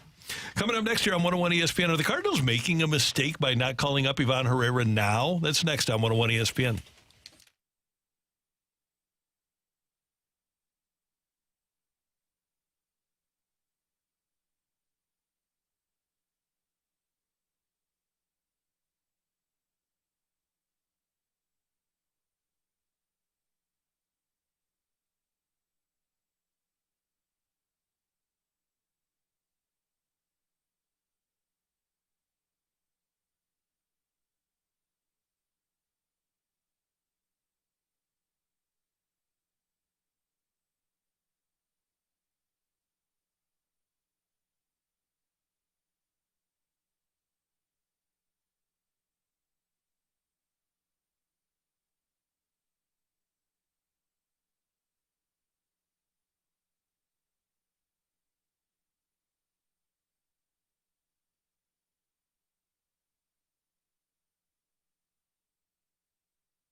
Hey, I want you to know about Mentality. I'm going to make my way over to the Chesterfield Mentality location tomorrow and get my weekly serving of testosterone. And here's the way Mentality works. They're going to they're going to show you how they can help you out. When you go to Mentality, they're going to do a complete panel of your blood work to find out where your testosterone level is, and then they're going to restore it. And you say, well, Randy, what's testosterone? Testosterone is what gives you energy. It's what gives you the ability to get through a day without being fatigued, without being tired, without being too anxious. And when you utilize Mentality, they're going to restore that level that drops after your 30th birthday. Your testosterone level as a guy naturally drops after your 30th birthday. And so your energy level drops. And that's why you feel fatigued. And that's why you say, it's because I'm getting older. Well, it doesn't have to be that way.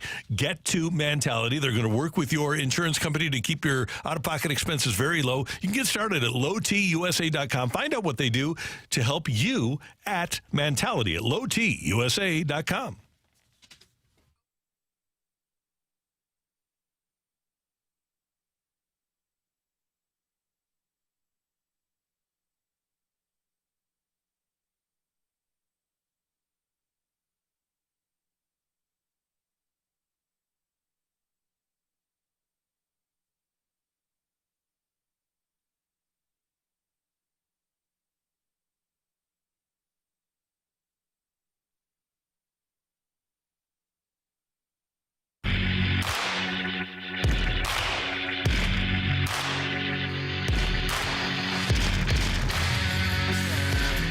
Dan and Randy, it is the opening drive here on 101 ESPN, and the Cardinals are in an interesting situation with Ivan Herrera, who hit well here at the major league level this year and is hitting well down in the minors, and the Cardinals need good right-handed hitting, and they aren't bringing him up. And the question becomes, at what point do you bring him up? Because he has been an effective performer in the Cardinal organization this year. Are they making a mistake by not bringing him up right now? I would suggest yes, that he would be one of the 9 best hitters that the Cardinals could put out there on a daily basis. And I understand, too, why they brought up Victor Scott II. But I think you also need to bring up Ivan Herrera because you need that right-handed pop that is off the bench. We keep talking about this team and how they have struggled against lefties. I think Herrera could be a great addition to this team right now. And it's something they really, really need, honestly. So why not bring him up? I guess that's the question at this point is, what do you think is holding the Cardinals back from calling him up? Well, if you're the Cardinals, I think you give it this 3-game run. And if this continues to go the way that it has been going offensively, 3 for the last 34 with runners in scoring position. The big guys aren't hitting. You're trying to get any kind of production. Sometimes you need a spark. And whether it's him or Luke and Baker, take your pick of guys that you have in the minor leagues. You just can't keep doing the same thing because it's not producing. And at some point, you're going to run out of time. And that's you got to keep that in mind because you're in a situation where you have under 2 months to go. And, you got to get a spark somewhere, and maybe he would be that spark. What about some of the concerns that the Cardinals have about Herrera behind the plate? And, of course, when I'm talking about him being on the bench, I assume that he would be a DH, especially versus left-handed pitching. But do you also have Herrera back behind the plate? If he's up here, do you put him back there? Because I know there's a lot of concern, and that was concern this season about his issues with controlling the run game. And that's one of the reasons that I'm sure he is down at Memphis now, because he's working every day on becoming a better catcher, on improving his throwing, on arm strength, on the pop time, the throw down to second base, on receiving. He's got to improve on all of those things. But right now, if you're desperate for a bat and you're in the playoff hunt, Brooke, I'm thinking about having him be a DH and on a regular basis against a left-handed pitcher. Yeah. And you don't see a ton of them. Maybe he's better served by being in the minors, but I don't think the Cardinals are better served by him being in the minors right now. Well, and the other part of this is then Pages would probably have to go down. I don't know if you want to carry 3 catchers, or is it Nolan Gorman who goes down? That's something to consider. The corresponding move with these kind of things. I mean, Nolan Gorman is 4 for his last 42. You didn't use him over the weekend with the bases loaded against the Cubs. Yes. And right now he is buried. He's not going to play against left-handed pitching. And that's just the simple case of it. He's just not. So if you continue to go in this direction, I think you have to make some kind of adjustment with your lineup and probably with your roster. I want to go back to that because we discussed that yesterday, BK and I did, about that situation with Crawford, and Ollie Marmol cited the history that Crawford had in that situation, and that's why he put him there. I know that a lot of people, of course, are like, all right, well, that history was a while ago. Why does that matter? I thought it said more about how they view Nolan Gorman at this point. Did you take that away too? Well, yeah. Yeah. I mean, that's, like I said, I mean, I think that's an indictment on where he's at, to where over the weekend they felt that the best option was going Brandon Crawford, and you have a guy that's got, 19 home runs with the bases loaded, and you sit him in that spot. There's not a lot of faith in him right now. Since the All-Star break, Nolan Gorman has 26 at-bats, and he struck out in 12 of them. Yeah. So it's become kind of predictable with him. And I have no problem with a hitter that has had success against a pitcher with using that matchup. If you have that matchup going into a game, if you have a hitter, as his old broadcasters, Kruk and Kipe used to say, he had ownage. And if a hitter owns a pitcher, you use that advantage that you have. That's why the numbers are there. What about Sajasi? Would you take a run with him? Now, you'd have to get a little creative with your roster, but I wonder if that would be somebody that they look at because he can play second base. Nolan Gorman could go down. Sajasi comes up. I mean, you either do or don't, right? Right. Yeah. And you're getting to the point right now where you've given certain players a pretty long leash to show what they can do, and that's Nolan Gorman we're talking about specifically. And it might be better for him to get consistent at-bats in the minor leagues and get back on track and then get his butt right back up to the major leagues. I think there are real concerns about Sajasi's defense overall, and the Cardinals need to be strong up the middle. You're fine with Wynn. You're fine with Scott. When Siani gets back, you're fine with him. I think you're even fine with Gorman or Donovan. But for me, at this point in time, if I have Sajasi on my roster, he's got to be a DH. Everything I've heard from Memphis is that he just is not up to being a major league level middle infielder. And that's where I'm going with this, is bring him up as a DH, right-handed pop, see what you got. He's hitting the ball very well right now, and maybe he's a guy that gives you a spark, but you need something right now with this offense. And this week, I feel like we might see some changes here, especially if things do not continue in the right direction. You have to do something and start getting creative here. Yeah, no doubt about it. And whether it is Sajasi or Herrera, there's a lot of things to fix here right now. But there are apparently fixable.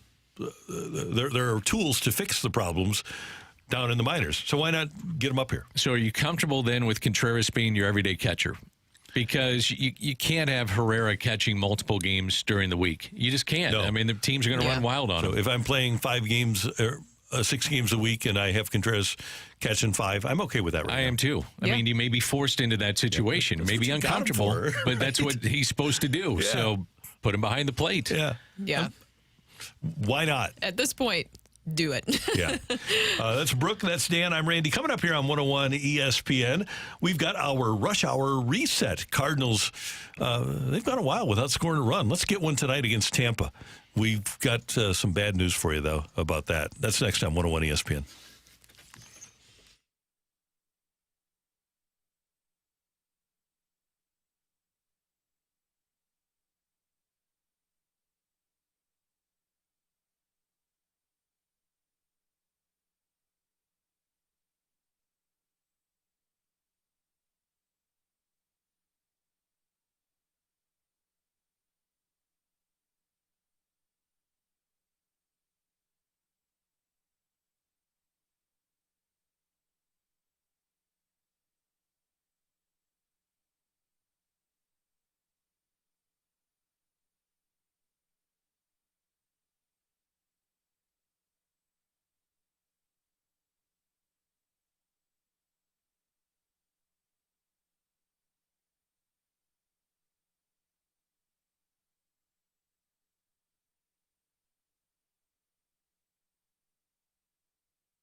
I talk to you a lot about a great St. Louis institution, Together Credit Union, and my friends at Together Credit Union just launched a brand new high-yield checking account called Empower Checking. With Empower Checking, you earn above-market interest on the money that you keep in your day-to-day checking account. Interest is paid to you each month. It's a checking account that rewards you for balances and not activity. How about that? To apply, visit togethercu.org or stop by any of their 14 local St. Louis branches and work directly with one of their amazing member advocates. The other cool thing about Together Credit Union and Empower Checking, you get a debit card. Ask for that Together Credit Union City SC debit card. Gets you express entry into City Park, gets you discounts down at City Park. It's a really cool thing to have. Get paid to save with Empower Checking. Visit togethercu.org/empower for full terms and details. Membership eligibility is required. Together Credit Union, federally insured by the NCUA.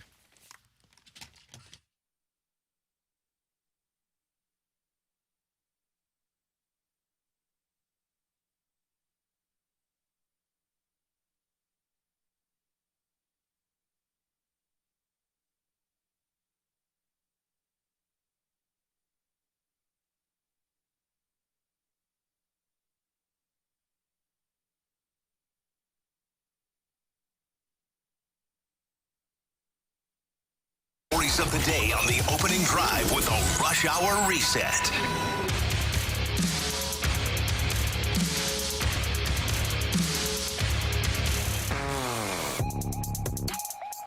Cardinals take on the Tampa Bay Rays tonight at the ballpark, and there are still tickets available if you'd like to stop by and check it out. The Redbirds trying to get back on the winning track after a 6-0 loss to the Mets last night at the ballpark. Yeah, and I thought the story of this was runners in scoring position. That's going to stand out, but I think the other standout was Sean Manaea, and I mentioned this earlier, his ability to get over a fastball at 91-92, low in the zone, and with 2 strikes, elevating a fastball four-seamer, and all of a sudden hitting 95-96.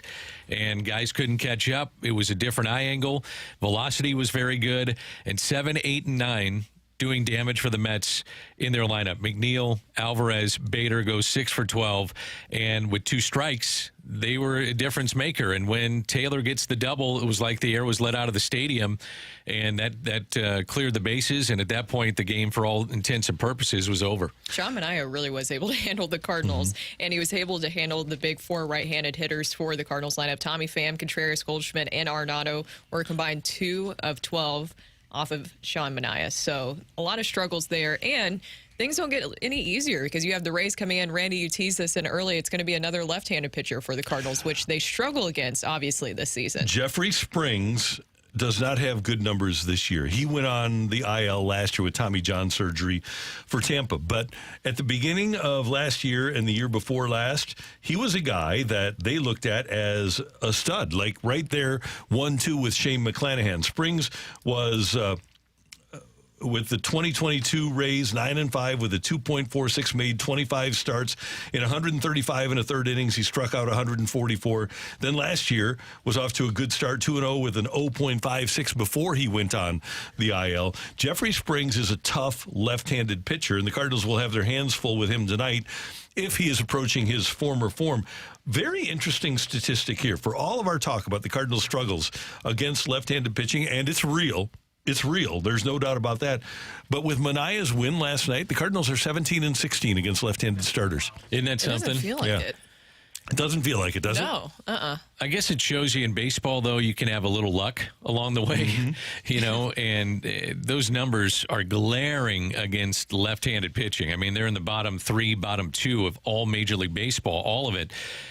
It's something that I just can't put my finger on it. I thought Goldie and Arenado would be better against left-handed pitching, and if they were producing at the level that they should be or normally are at, then we're not having this conversation. And we're not having a conversation about an offense that's struggling. If the 2 big guys are producing, which is what this offense was predicated on, we talk about it all the time, but it's just stating facts. If they were producing at a decent level, we're not having this conversation at all. No doubt about it. And by the way, the Cardinals hitting .227 as a team with a 635 OPS against lefties. Against right-handers, hitting 253 with a 719 OPS. So their OPS is about 80 points higher against right-handed pitching than left. You mentioned earlier the struggles with wrist, and they went 0 for 7 last night with runners in scoring position. When a team is going through struggles like that with situational hitting, what does that tell you about what is going on? I understand that with hitters, there's going to be a lot of peaks and valleys, and we've seen across Major League Baseball, specifically this season, where hitters have struggled. You're not seeing guys produce like they have before. But what does it tell you about when you see a team struggle this much with situational hitting as of late? It tells you your offense is flat. I would say that. Going back to the guys that need to produce, the middle of the lineup probably not doing their job, which has been the case. And if you're at the ballpark yesterday, I think he came away saying, man, what's going on with this team? 6-0 loss against a Mets team that you have to catch in the wild card, and you just look flat. And I do think that there is momentum in both sides of baseball. There's good momentum, bad momentum. And I think that when you get in a situation where everybody knows, the players know, the team is struggling with runners in scoring position, there's more pressure put in those spots. And I think that's part of what's happening right now. 232 is the Cardinal batting average with runners in scoring position with a 644 on base plus slugging. And that's just not good enough. But it is kind of random, too. When you think about the year the Cardinals hit 331 against or with runners in scoring position, nobody expected that to happen. I think that was either the best or the second best of all time.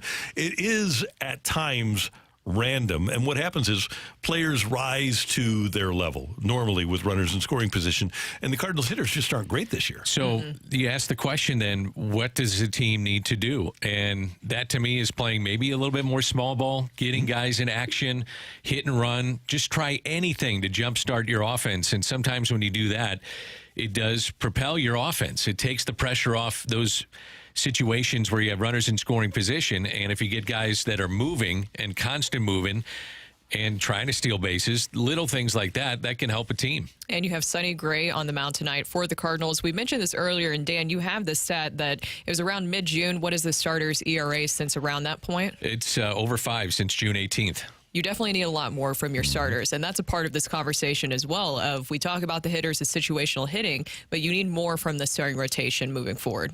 If Palante makes one pitch better yesterday or is better with 2 strikes, we're also having a conversation that he did his job, gave up a couple runs, gives you 5 or 6 innings, but he didn't. And that's where also some of the conversation needs to go is where is the starting pitching, and the rotation will turn over again tonight, and you need to see a better 5 days from these guys in the rotation. A couple of other notes for you. Team USA basketball plays this afternoon against Brazil. 2:30 Central Time is that start. Do we know if that's a USA or an NBC game? I can't imagine that NBC wouldn't show the game. So it'll be on one of those two, either NBC or USA. And report out of New England says that the Patriots and the Browns are interested in making a trade for Brandon Ayuk of the 49ers. Previously, the 49ers have said they would not trade him. And apparently, according to Mike Reese of ESPN, the Niners are now willing to listen to trade offers for Ayuk and have given him the permission to negotiate a contract with other teams. So looks like Brandon Ayuk will be on the move, and the 49ers will come away with a draft choice, and that's a big loss if they don't have Brandon Ayuk on that offense. So Adam Schefter says this morning, about an hour ago, this is not a simple trade to execute. Any interested team, to your point, Randy, what you're just talking about, would have to meet the asking price of Brandon Ayuk and the 49ers. It's easy to meet one of those conditions, but considerably more complicated to meet both. So far, no one has been able to do it. I'm the 49ers. I can't let him go. I'm on the cusp of winning the whole thing. I got to find a way to make it work. Yeah. You got to find a way. Well, it was especially with his connection with Brock Purdy. I think that's a big part there. But I'm just surprised that the 49ers let it drag out this long, this situation. The thing is, they signed McCaffrey. He's getting big money. They're trying to get Trent Williams back into camp. They've already signed their defense. They gave Nick Bosa and Fred Warner huge money. And next year, with the salary cap, they have to sign Purdy.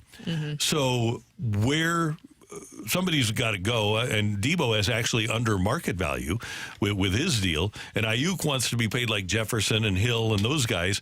So I don't know if you're San Francisco and you're trying to put that salary cap puzzle together, if you can fit him in with the contract that he wants. Especially with Brock Purdy, when you're talking about contracts, what will he get after seeing what the quarterbacks got this year? Well, the quarterback it's not if you're the best quarterback, it's if you're the next quarterback. So he'll pass Jordan Love as the highest paid quarterback in the league. Wow, you think so? Yeah. Man, that's a statement for a guy that was Mr. Irrelevant. Yeah. Going to what could be one of the highest paid players in the league. It's amazing. Yeah, His labeled story as a is game amazing. manager. Yeah. And right now, by the way, Ronnie Bell and Chris Conley are the guys. Remember the old Tennessee receiver behind Brandon Ayuk. By the way, Terrell Owens' son, is also in their camp. Then they have Debo and Ricky Pearsall, their first-round pick, and they still have Juwan Jennings. But Brandon Ayuk would be a massive loss for the 49ers. Like you said, Dan, if they don't have him this year, and they're the best team in the NFC if they have Brandon Ayuk. I don't think they are if they don't. What if you're the Steelers? Would you go out and get him? That's what I was thinking yesterday. I brought that up yesterday. I think that would be a great idea for them. That'd be interesting. I think they want to get Pickens into the mix a lot more this year, but they traded Deontay Johnson because he wanted money. The Steelers aren't a team that historically has paid wide receivers. Why am I the lover of Justin Fields? I can't even answer that question. I think he can play. I think he's going to be better than Russell Wilson.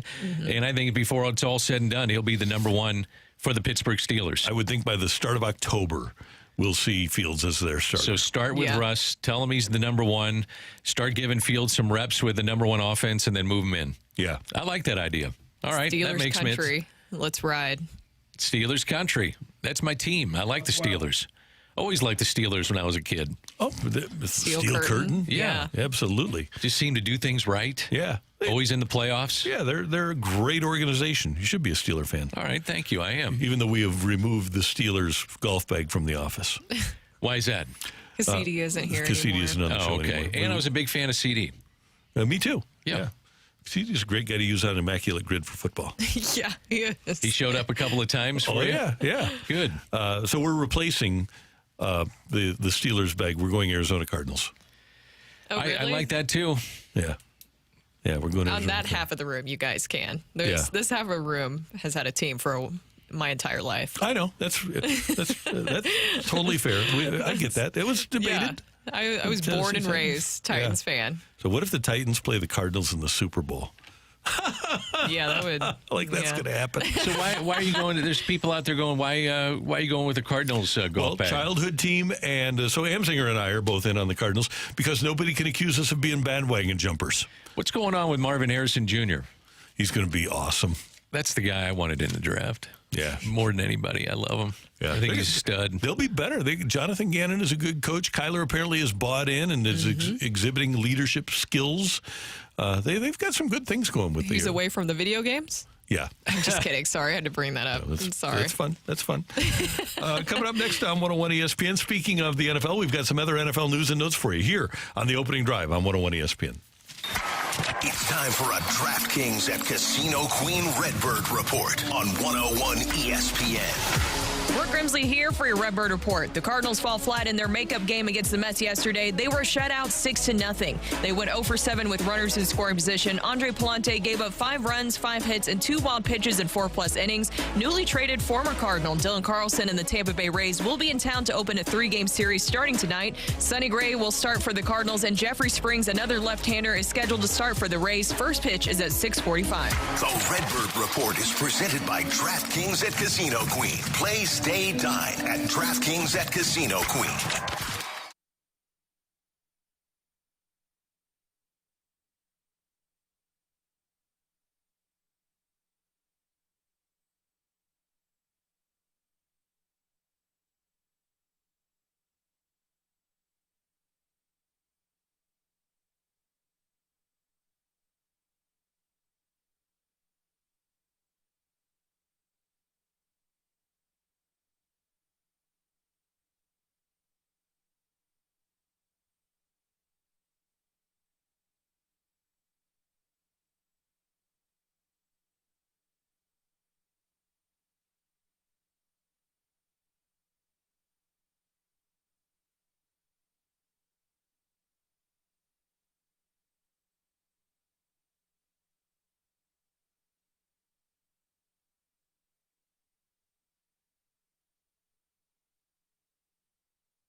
Hey, kids, if you're in the market for a new fence or a new deck, I want you to get in touch with Chesterfield Fence and Deck, a St. Louis institution celebrating 56 years in St. Louis, one of the top names in home improvement with a commitment to put quality and professionalism first in everything they do. At Chesterfield Fence and Deck, they do amazing work, not only on fences and decks. And by the way, they have this new pewter Vecca vinyl fence or vinyl deck that's amazing. The color is beautiful and blends in beautifully with so many homes. But they also do a great job with sunrooms and screen rooms and pergolas and retaining walls. If you need an outdoor project done, Chesterfield Fence and Deck will do a great job for you. They'll come out to your house, provide you a free, no obligation project design, and they'll do spectacular work for you. That's one of the reasons they're A+ rated by the Better Business Bureau, is because of their spectacular work. And use them now, mention this show, and get a 20% discount on your next installed outdoor project with Chesterfield Fence and Deck on the web at chesterfieldfence.com. Call 800-300-4054. Chesterfield Fence and Deck, the sign. You have the very best.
Okay, we've all seen the Cleveland Browns jersey with all of the names of all of the quarterbacks that the Browns have had since their reincarnation in 1999.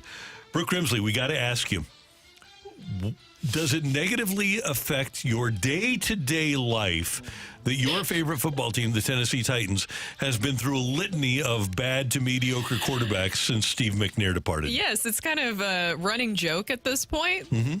Really, really bad. Now, let me say, when I was born and when I was growing up, I grew up in the Steve McNair era, the Music City Miracle. And, of course, we all know what happened here in St. Louis at the end there. But I grew up in a great era to start with Tennessee football. And then things just really took a giant nosedive after that. You had Vince Young, who... one of the greatest college football quarterbacks ever. Wouldn't you guys agree? Yes. And it just didn't pan out, of course, with the Tennessee Titans. You also had Kerry Collins. You had, I'm trying to think about who else we said, Jake Locker, Fitzpatrick, who would be great for your Immaculate Grid. Have you used him yet? All the time. Marcus Mariota, Zach Mettenberger. Prior to that, the Mariota era was also interesting in Tennessee. So you just have had a lot of issues. But now you've got Will Levis. You do. So I'm fully bought in on the Will Levis era. Okay, good. I like it. I'm Better than fully Malik on Willis. board. Yes, Malik Willis, sorry, not so much. Okay, fair enough. Will Levis, I think, especially if they fix the offensive line like they're saying and what I'm seeing in reports, then I feel like this would be a great year for him. Now, I know it's the AFC South of all places, but still, I'm expecting a little bit more. Dan's just like laughing at me over here. No, I'm just listening. Yeah. I like taking in what you guys have to say for the NFL. I sound like a delusional Titans fan, and I get wrong it. with that. I want to Every be NFL optimistic. fan is delusional. Yeah. Okay, a couple of other notes. The Chiefs have signed Harrison Butker to be the highest paid kicker in the NFL. Their kicker is, he'd already been making a lot of money. Now he's going to be the highest paid kicker in the league, making more than Justin Turner? Tucker with the Baltimore Ravens. I don't know why I said I had him on my fantasy team last year. But here's the big question here. Oh, no. Can Harrison Butker afford a nanny? Randy. Mm-hmm. No, that is not the big question here. I think he was doing just fine financially prior to this. I think he was doing just fine. Now there's extra money around for him, if that's what you're trying to say. They can get 2 nannies. He's How a about good that? kicker. He's really good. He is a very good kicker. Dan. You're just tickled with yourself over there. I am. You're first of all, you crap on my Titans team and my quarterbacks, and then you make that joke. Well, you crap on your quarterbacks all the time. I know, but in hiding, Okay. So they're fine. Those quarterbacks are. I'm just going to take in this segment. No, I'm going to be like Dan. a listener. No. I want to Dan, hear feel what free. I'll jump in if I feel necessary. Okay, let's pull you back in. Steelers, you said you're all in on Fields. Why? You don't think Wilson's going to take over the job? No, I just love him. I think he's athletic. I think he could have wound up with the weapons in Chicago, eventually being a very good, stable force for the Chicago Bears. And I know there's Chicago Bears fans out there saying I'm crazy. That's just how I felt watching some of his games. The interesting one for me is J.J. McCarthy and what's happening in Minnesota. He's labeled now as the number 2 QB on their depth chart. They're going to start Sam Darnold if it started tomorrow. Sam Darnold, I'm good. I'm out on that. But those are the things that I watch. I like listening to you two guys go back and forth on this stuff. I'll probably do that all fall, and then I'll just chime in a little bit here and there with useless commentary. And here's what could be some bad news for us here in St. Louis and Mizzou fans. The 49ers have brought back Matt Breida. He had been with them as their number 1 back 5 years ago, and he re-signed with San Francisco, and obviously they drafted a running back and they've already got McCarthy. That could be bad news for Cody Schrader because Matt Breida basically does the same thing except he's experienced. And from all reports, Cody Schrader has been very impressive during all the camps too. So that you hate to see it, but now, so say that he does get released. The Battlehawks, they have rights. Is that the correct way to phrase yes, that? They have, so then he could be a Battlehawk. So there is a silver lining there. Yeah, that'd be neat. But it seems like he's been working really hard. From all the reports I've seen, he's really stood out. I just wonder, again, same thing we talked about with Ayuk. Do they keep a guy, maybe he's a practice squad player for them, but I don't think that the 49ers in their particular position, there's a reason that you go out and sign a guy like Matt Breida. It's because you want experience when you're trying to win. I think he'd be a perfect practice player. And if you if you needed a guy that needs to pop in and make a start, he'd be perfect for that. Put him on special teams. All those things come to mind. You're not going to find a guy that works any harder than Cody Schrader. No. But if you're a Battlehawks fan, you're saying, that's great news. I want to see him in St. Louis. If I'm a Mizzou fan, I'd want to see him in St. Louis. But hell of a player, hell of a year, and by all accounts, hell of a guy, too. So I look forward to watching him play wherever he goes. By the way, apparently, Cody Schrader, every day, first guy on the field, last guy off the field for the Niners. Is that right? Yeah. Still the same way? Yeah, hasn't changed a bit. If you're a coach, how do you overlook that? I mean, I don't think you can. I think you sit there and you say, we can't let this guy go. There's something to him. Maybe there's something special. It's going to take a little bit for him to acclimate himself. But if you have a guy that works like that, that's tough to say goodbye to, at least in my mind. And you put him on the practice squad and see what he can do. And how many NFL players now walk in saying, yeah, I want to play special teams? Not many. Yeah. And he'll do that for you. Those are NFL news and notes here on 101 ESPN. Coming up, what's the most important game on the Mizzou football schedule? That's coming your way next on 101 ESPN.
Man, it's amazing how whenever I run into somebody that listens to this show on a regular basis, they head on over to the Fenton Bar and Grill, and they love the trashed wings. I was at a golf tournament yesterday, and I ran into so many people who are regulars at the Fenton Bar and Grill, and they came up and said, Randy, love the trashed wings. They really are the best that we've ever had at the Fenton Bar and Grill. Try their trashed wings with their signature golden sauce. It's award-winning, or a little bit of ranch, and you will love the start to your meal at the Fenton Bar and Grill. And then have a great wrap or a burger or a sandwich, or just sit around, enjoy the wings, and enjoy the atmosphere. The servers are wonderful over at the Fenton Bar and Grill. Stop by and say hi to Megan, and say hi to Kelly, and say hi to Casey. The whole gang over there is just a group of sweethearts. You'll love them, and you'll love the atmosphere. They call it a dive with a vibe, and it really is.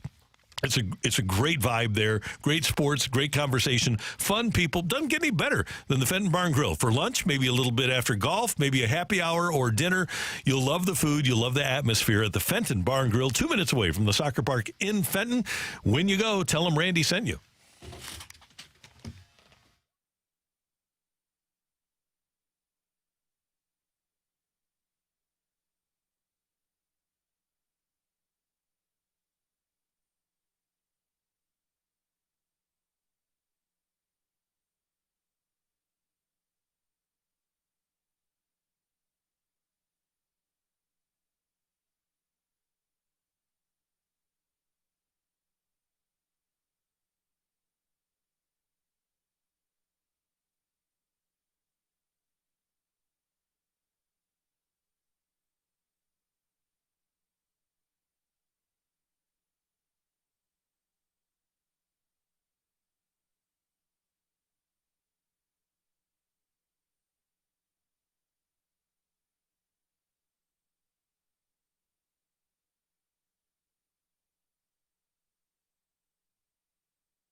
This is Rocky with your Sports Center update, driven by Johnny Londoff Chevrolet and Johnny Londoff Autoplex. The Cardinals fall to the Mets yesterday 6-0. They have fallen to 7-10 coming out of the All-Star break, and they will try to get back in the winning column tonight as they face off against the Tampa Bay Rays. It'll be Jeffrey Springs, the lefty prospect, 3 2/3 innings pitched so far this season with a 4.91 ERA. He faces off against Sonny Gray. Gray on the season 10-6 with a 3.72 ERA for your Cardinals. And Team USA Basketball is back in action later on this afternoon, 2:30 p.m. Central, as they face off against Brazil. That is your Sports Center update, driven by Johnny Londoff Chevrolet and Johnny Londoff Autoplex. See them at londoff.com. Chevy, together we drive. Are you kidding me?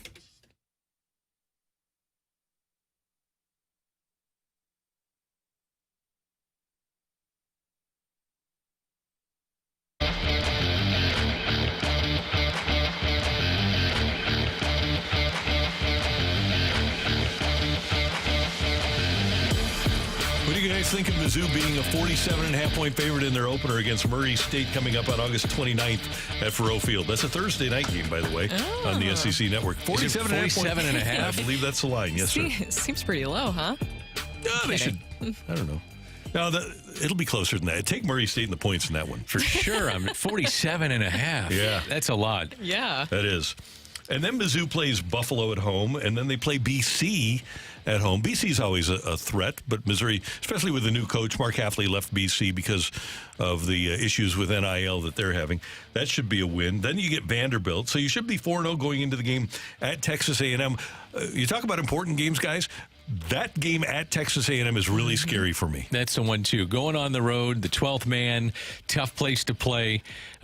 Texas A&M, always tough on the road. We saw that when they were in the Big 12. I don't know, man. You got to get past that game before you even think about Auburn, before you even think about Alabama, which will be back-to-back games on the schedule. I'm with you, Randy. I think that's number one on my list. If you're talking about importance of games, it's number one on my list. The schedule is really favorable for Mizzou in the way that it's set up, that you have those teams leading into Texas A&M. I'm going to go ahead and assume that those are wins. Nothing against Vandy, Buffalo, and Boston College and Murray State, but I think that those should be easy wins for Mizzou. So that's a very favorable schedule. The game I'm looking forward to the most is the one on November 9th. that is Oklahoma. Because if you're able to continue to roll through the SEC schedule and do well, I think that could be a college game day game between Mizzou and Oklahoma. There is a budding rivalry there. I know that there's history, but there's even more so a budding rivalry here as of late because of the recruiting trail. They recruit a lot in the same areas. And for those on social media, especially Mizzou's social media, you know that there's a lot of back and forth between the two fan bases when it comes to recruiting. So I'm looking forward to that game. And Eli Drinkwitz was asked a lot about looking forward to that matchup on November 9th. And during SEC Media Days and that podcast that I played for you guys not too long ago, they were like, oh, I'm looking forward to November 9th. He's like, I don't even know who we're playing that day. And so you got some of that like Eli Drinkwitz flair coming through. He knows how important that game is. That's the one I'm looking forward to. And Mizzou will be coming off a bye in that game after playing Alabama. And to me, the only game to me that is a guaranteed loss for Mizzou, where I look at the schedule and I say, okay, that one's a game they're not going to win. It's the game at Alabama. You think guaranteed loss? Yeah, that's the way I would look at it. I'm trying to be rational here. So you'd be 7-0 going into that game, and there's so much momentum when you win and you're undefeated. I don't know. I don't know if it'd be. I'm so curious about Alabama with the coaching change and no Nick Saban. They still have a ton of talent, and they still have a great head coach, as we saw last year with what he did with Washington. But it's still a different situation without Nick Saban. I think the whole SEC is different now. You know, you always think Nick Saban. You always think they're going to be at the top. You always think they're going to be at least top 4 in the country, at least in my mind. And with the changes that they've undergone, I just wonder, when you get to that point in the season, what do they look like? I'm just totally living off of perception here. Oh, for sure. Right? Because you're playing. I'd say it's a guaranteed loss, too. Yeah. And DeBoer, he's got a huge winning percentage in his years. He's been really good. They can still recruit. They've still got a lot of good players. And I just think you walk into that, and maybe Mizzou's outlook has changed. I remember going to Alabama a few years ago, and first play of the game, Tua was the quarterback. Me and Patrick went, and you see Jerry Jeudy line up wide right, and I said, they're from their own 20. I said, they're going to score a touchdown on the first play of the game. Tua drops back, bing, bang, boom, hits Jerry Jeudy, 80-yard touchdown, and it was basically game over from that point, from the first play of the game. I wonder if the culture now at Mizzou has changed to the point where you go in thinking, okay, we can beat these guys, because then you didn't think you could beat them. See, I think that's the whole mindset of the SEC, and that's where I was going. You know, I wonder what the coaches say, and they're going to say all the right things and say, well, Alabama's loaded, they got a great head coach, but you know what? It's not Nick Saban. And I wonder if they look at like, okay, there's a little crack in the door here. Maybe we can slip on through and get by, but it's not Nick Saban. And Nick Saban has meant so much to college football. It has changed a lot. And on top of that, too, you just don't know what you're going to see with Alabama this year. And you have the 12-team playoff format. So it really feels like a lot more teams in the SEC have a bigger opportunity to take here. Now, looking at Mizzou specifically, what are some of your big question marks for them this season? We know that we have Luther Burden back. They made some great additions to their wide receiver room. The big question to me is their running back moving forward. Cody Schrader, I think, was one of the big stories. If you look back last season, I would say Cody Schrader was definitely the highlight, but you also have a new look defensively with a new defensive coordinator at the helm. I think there are a couple of things. Number one, as you mentioned, the running game, Marcus Carroll from Georgia State put up big numbers last year. Can he do, in rising a level, what Cody Schrader did at the University of Missouri? And while the coaches say the scheme isn't going to change, very rarely does that actually translate into reality when a new coordinator walks through the door. So in addition to losing, I mean, you lost 2 drafted NFL cornerbacks in the draft, and you lost your best linebacker, and you lost your best pass rusher. So are you going to be able to replace those guys when you lose a Robinson, when you lose the 2 corners, Abrams, Drain, and I got it. Ennis Rakestraw. That's it. And then Hopper, you lose Hopper. So are you going to be able to replace those guys effectively? I think there's 2 things I look at. The number one aspect of, I think, anybody watching Mizzou is, how do you replace Cody Schrader? Yes. And both you guys mentioned that. I'd say number one. And then number 2, how do you find ways to get the ball in the hands of Luther Burden? He's going to be double teamed. He's going to be the focus of every defense. And remember, they lined him up. They started lining him up inside. They would put him to the outside. They would try any way to get him the ball. How do I get him the ball the most and be as efficient as I can to make sure you take advantage of one of the great talents that's come through Missouri? And he will go down as that. And it's anticipating a huge year from him. But how do I get the ball in his hands? How do I scheme offensively to take advantage of a defense to allow Luther Burden to be Luther Burden? And he's got to be a superstar. Now, here's the thing. Right now, as Matthew mentioned to us, Mizzou is ranked 11th, but according to the playoff setup, Mizzou would be out of the playoffs right now. I believe if Mizzou loses 2 games, let's just assume that Alabama's won. If they lose 2, go 10-2, they do not make the playoffs. Do you guys agree with that? Yeah. Yeah, I do. I think because you'll have so many SEC teams get in. Mm-hmm. And according to this, as Matthew mentioned, Mizzou ranked number 11. You'd have Georgia 1, Ohio State 2.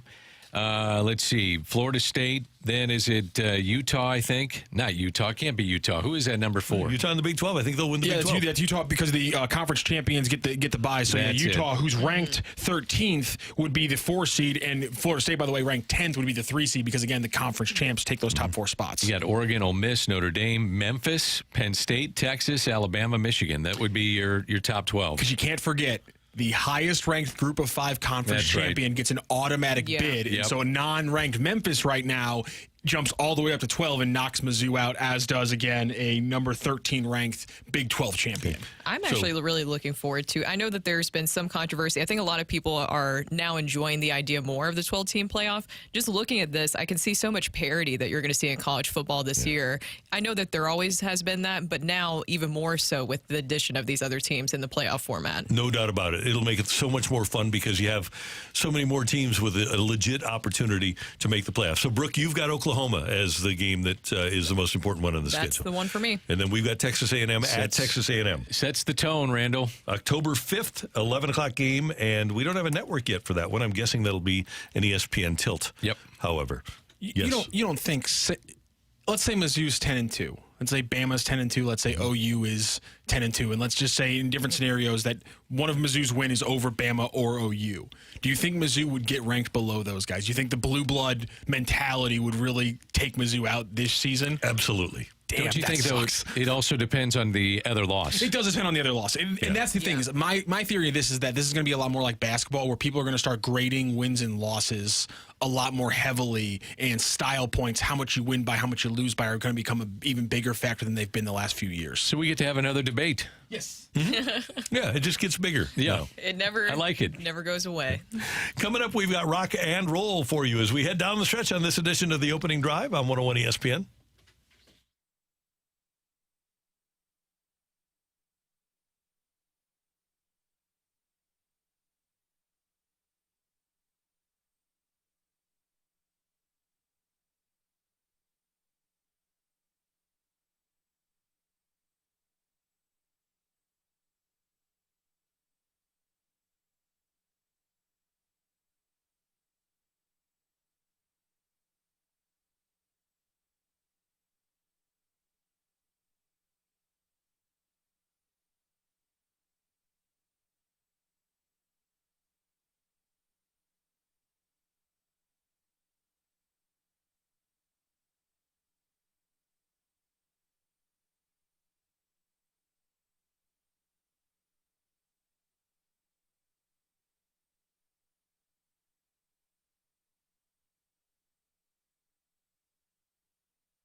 Hey, the agent that you choose to sell your home matters. You need a written guarantee that you're going to get your desired price and be able to close in your time frame, eliminating the guesswork. That's exactly what Gloria Lou does. I'm sure you also want the most money, right? And Gloria already has buyers for you, thousands of them, in fact, that are looking for a home just like yours and willing to pay top dollar. You say, Randy, how does Gloria already have buyers for me?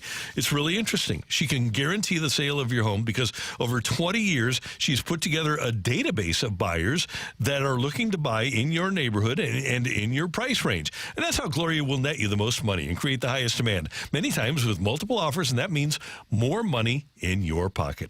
Gloria Lou is not your average agent. She's St. Louis local real estate authority with 20 years of experience, hundreds of homes sold in just the past 12 months, and the only agent I'd trust to sell my home, it's Gloria Lou. Here's your next step. To get started, call her at 314-325-6888, 314-325-6888, or visit GloriaHasTheBuyers.com.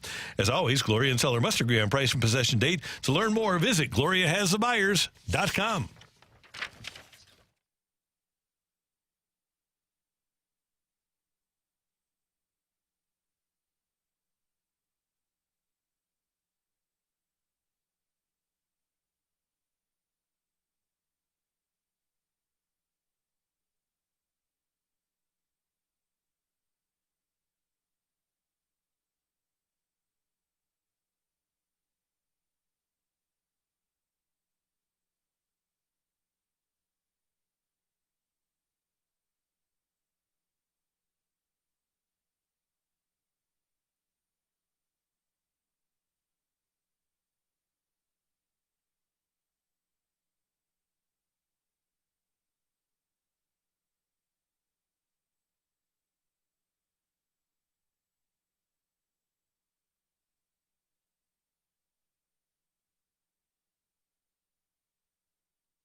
Let's rock.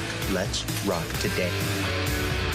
So if you like fun, then you want to head on over to Helen Fitzgerald's on Thursday so that you can hang out with Jamie Rivers, 101 ESPN, and Stella Artois, 6 to 8 Thursday at Helen Fitzgerald's. Stella Artois is partnering with Hot Ones to bring hot wings and hot trivia to St. Louis. Come watch the festivities Thursday as our winning teams from our prior trivia events return to compete in Thursday's finals competition.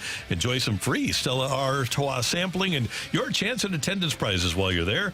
Thursday from 6 to 8 with Jamie Rivers at Helen Fitzgerald's. Get more info at 101ESPN.com.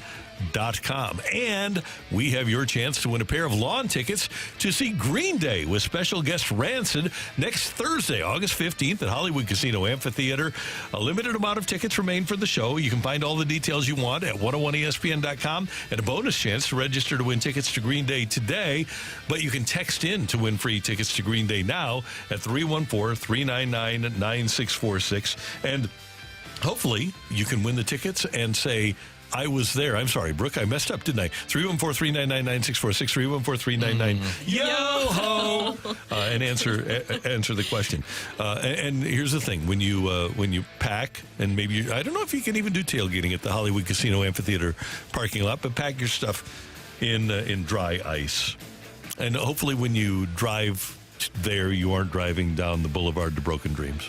Oh, wow. Impressive, Randy. Thank you. Very impressive. Thank you. Very impressive. Are you a Green Day fan? Like some of their stuff, not all of their stuff. How about you? Yeah, I asked BK yesterday if he was emo. I felt like he had probably an emo phase at one point. Green Day's not I love emo. emos. Yeah, Green Day is not emo. Like, What is it? Is it more punk? Yeah, it's pop punk. Let's just get that out in front. It's more. It's definitely not. What's emo? Emo would be My Chemical Romance. Is that fair? I honestly think that calling My Chemical Romance emo is obviously too much of a stretch too. But we'll draw the line there. Clearly, I wasn't. It's emotional music. Yep. You can text in right now, even if you're at the library.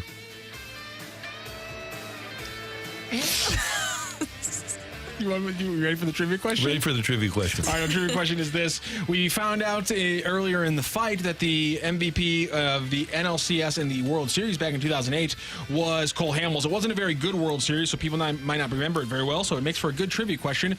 Who won the ALCS MVP for the Tampa Bay Rays that season? 2008 playoffs, who won the ALCS MVP for the Tampa Bay Rays? That was... No, I'm not kidding. I thought you were about to do it. You were guessing during the break.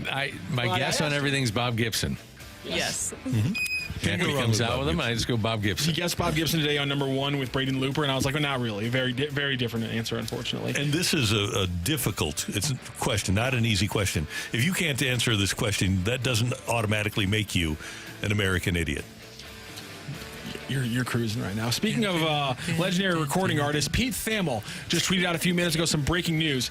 International recording artist Pitbull is purchasing the naming rights to FIU's football stadium. He's expected to pay the school $1.2 million per year for the next 5 years to change the name of FIU Stadium to Pitbull Stadium. Per FIU's board documents, the naming requires finalization later today, including board approval from the Board of Trustees. And of course, Pitbull's the first known musical artist to have a college stadium bear his name, and they will open the newly named Pitbull Stadium against Central Michigan on September 7th. This is amazing. That's awesome. I could see how that one goes, where the Board of Trustees says, no, we can't have Pitbull do that. No, who's Pitbull? Well, he's going to give us $1.2 million. Well, I really like his stuff. Sounds good to me. Pitbull Stadium has a ring to it. It does, yeah. I like it. Will he perform there, too? I would assume so. Mr. 305 taking over? Yeah, why not? Yeah. I like this idea.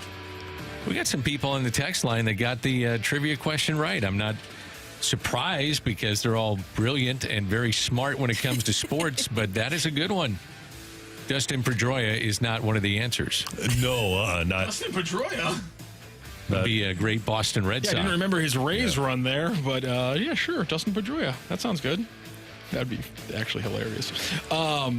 But yeah, Flo, I honestly think people are now throwing out the ideas that Nelly needs to work with SLU on getting a stadium name. Somebody else says that Flo Rida needs to name a different Florida stadium after him and just get the rivalry going Florida here. Stadium?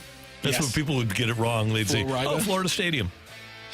Sexy Red Arena. Be honest.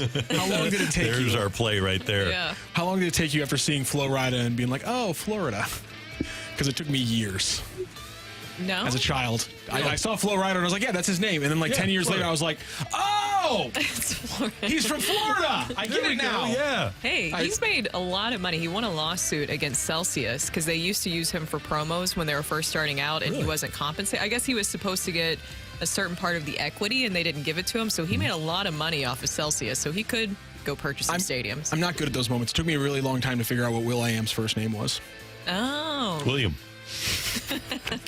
Also, yesterday I thought it was funny. I don't know if you guys saw the moment where Simone Biles and I believe it was Julia Childs they bowed to the Brazilian winner of the gold at the floor routine yesterday. And Marlon Humphrey, cornerback for the Ravens, did not like that. He came out on Twitter and he said that it was disgusting to see that. And for the next 12 hours straight, his entire mentions were just him getting cooked in Portuguese, which I think is the most hilarious thing ever because on Twitter, there's always like a main character every day. And for a little bit, Marlon Humphrey was that yesterday. And it was just a good idea. Just when you wake up, if you're going to go on Twitter, don't post something that gets you cursed out in multiple languages at the exact same time. Because the people in English were coming after him, but the Brazilians were absolutely shredding him in the comments in a completely different language. Why didn't they like it?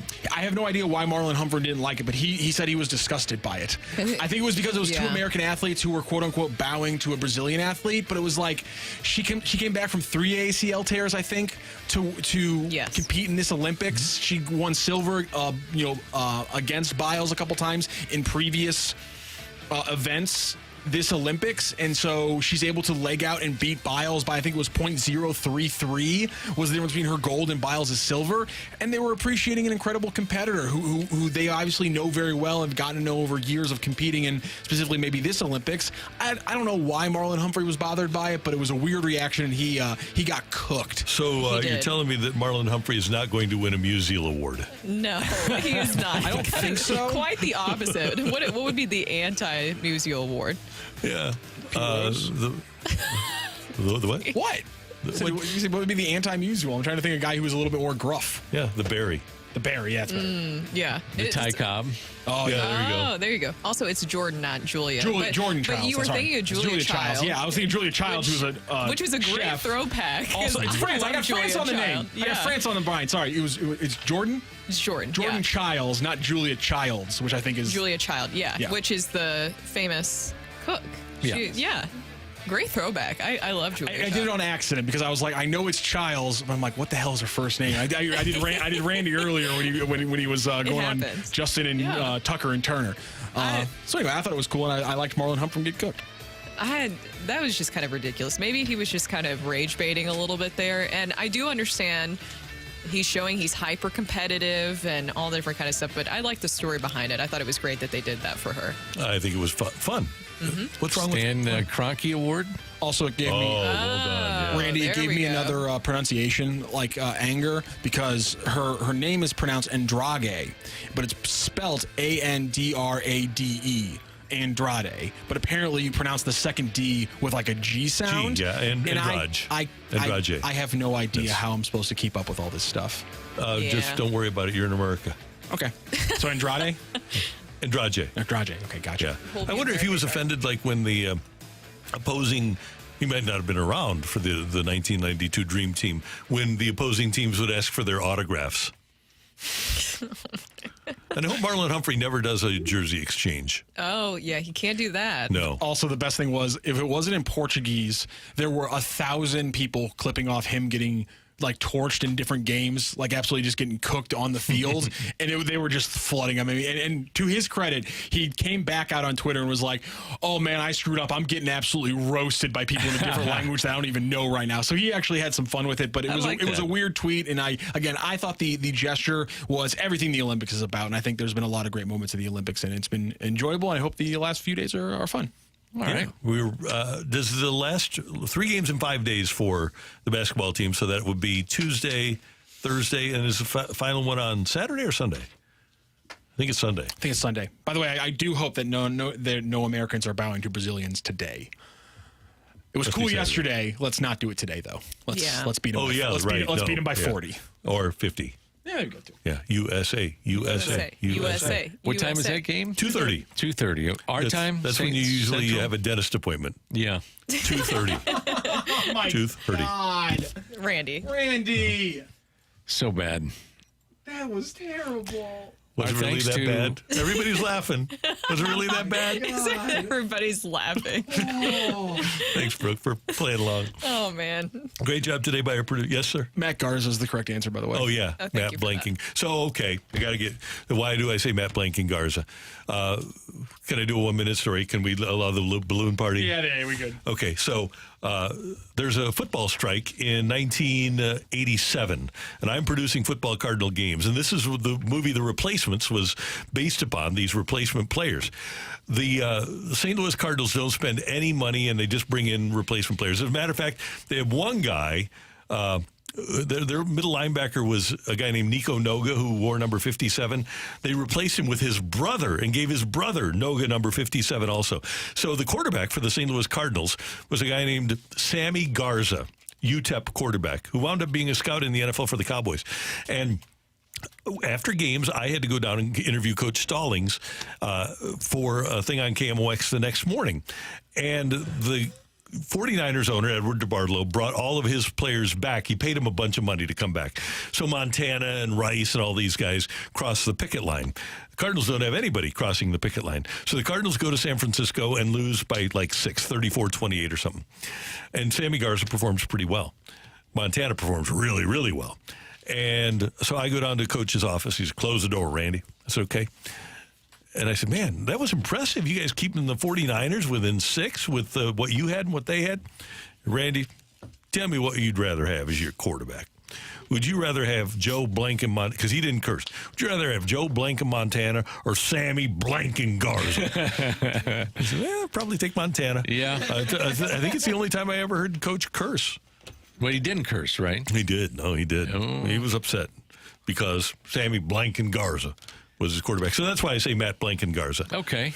So well, he had some decent starts for the Cubs, too. Yeah, he was good, yeah. Not bad at all. I wish we would have had him a couple of those years. Yep. Balloon Party with T-Mac and Ajax coming up, followed by BK and Ferrario. I don't think we have a Ferrario today. I think it's BK, Grant, and Tanner because BK had a little... Ferrario. Oh, Ferrario had a little girl, yeah. Yeah. He and his Even wife. though you said a little boy the other day. I was told that. I was given misinformation. And then now we have 3 a fast girls. How about that? He's a girl dad all the way. He's got Yeah. a cap that says girl dad. I love that. Yeah. A great job today by producer, audio, video engineer, the one, the only Matthew Rocchio. Thank you. Pleasure. Brooke, did you have fun today? Brooke, did you have fun today? Yes. You better have. Wow. Somebody wanted me to throw you a curveball on the text line, so I was about to. But I just Awesome didn't job have by it in Daniel. me. Thank you. I liked your curveball. You too, Randall. You're the best. Great job, Matthew. Or was it a sweeper? Oh, yes, the sweeper. Yeah. New thing on the block. We thank you for tuning in, texting in, and being a part of this show. For all of us, until tomorrow morning at 7, have a terrific Taco Tuesday, St. Louis.